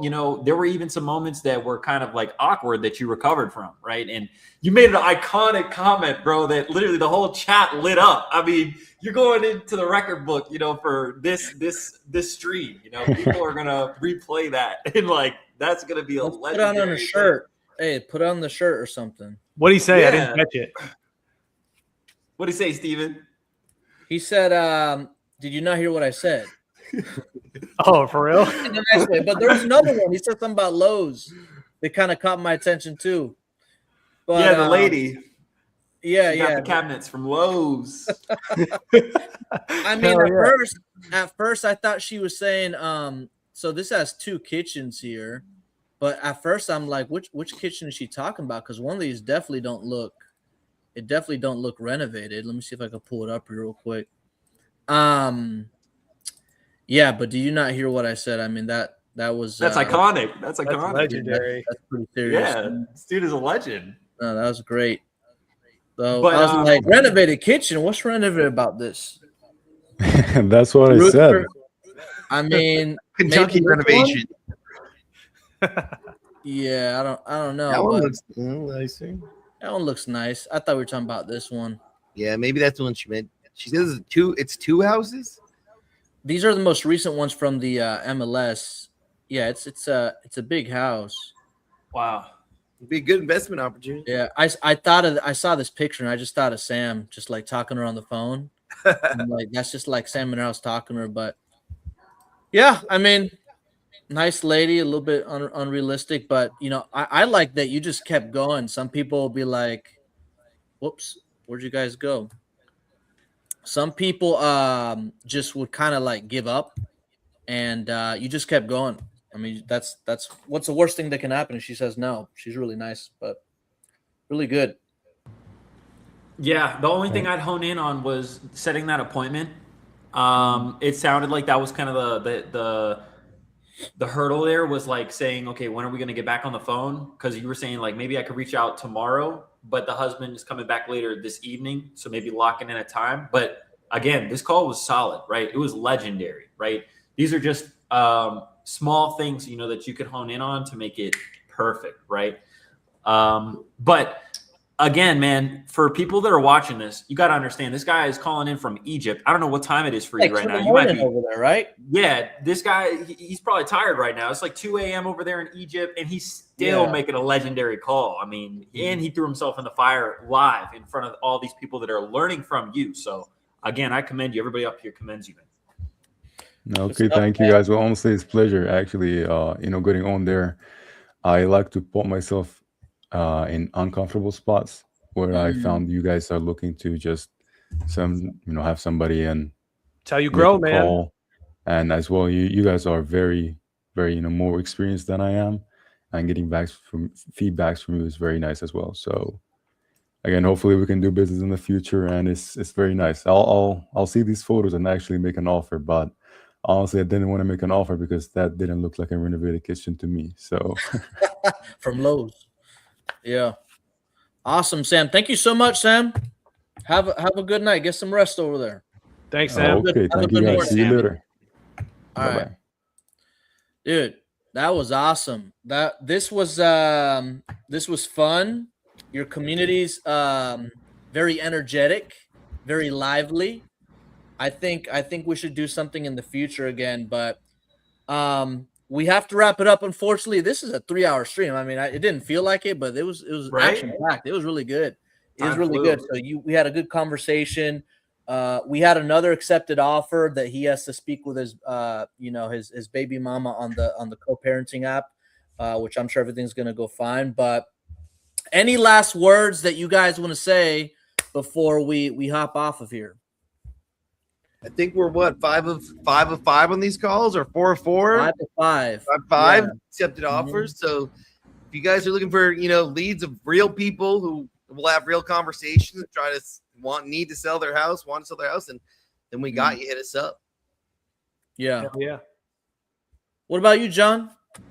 I just want to thank you guys again, for helping me coordinate all of this, right? Even inviting, me to come on and share, we're in the presence of greatness. I mean, big names have been on here and now I get to be one of them, right? So thankful to you all. Definitely want to pose the question to the chat. I know that you guys were fired up. If you guys haven't already, you guys got to come and be in the Discord, discord.gg/REIRev. The chat was going crazy. Like, they were excited for this one. Let us know in the side chat, ladies and gentlemen, if you guys want to see these guys come back and we host more of these types of calls. I'd love to see more community engagement, get more people like Sam, to come up and actually make these calls and give them feedback in real time. I think that's really what it's all about at the end of the day, right? You got to make these calls, follow up with these sellers, and stay on top of your leads, ladies and gentlemen. Thank you so much for joining us. And Steven, Lead House 365. Thanks for joining. Guys, have a great weekend. Follow up with your leads like Sam talks to the lady. And we'll see you on the next one, guys. Have a good night.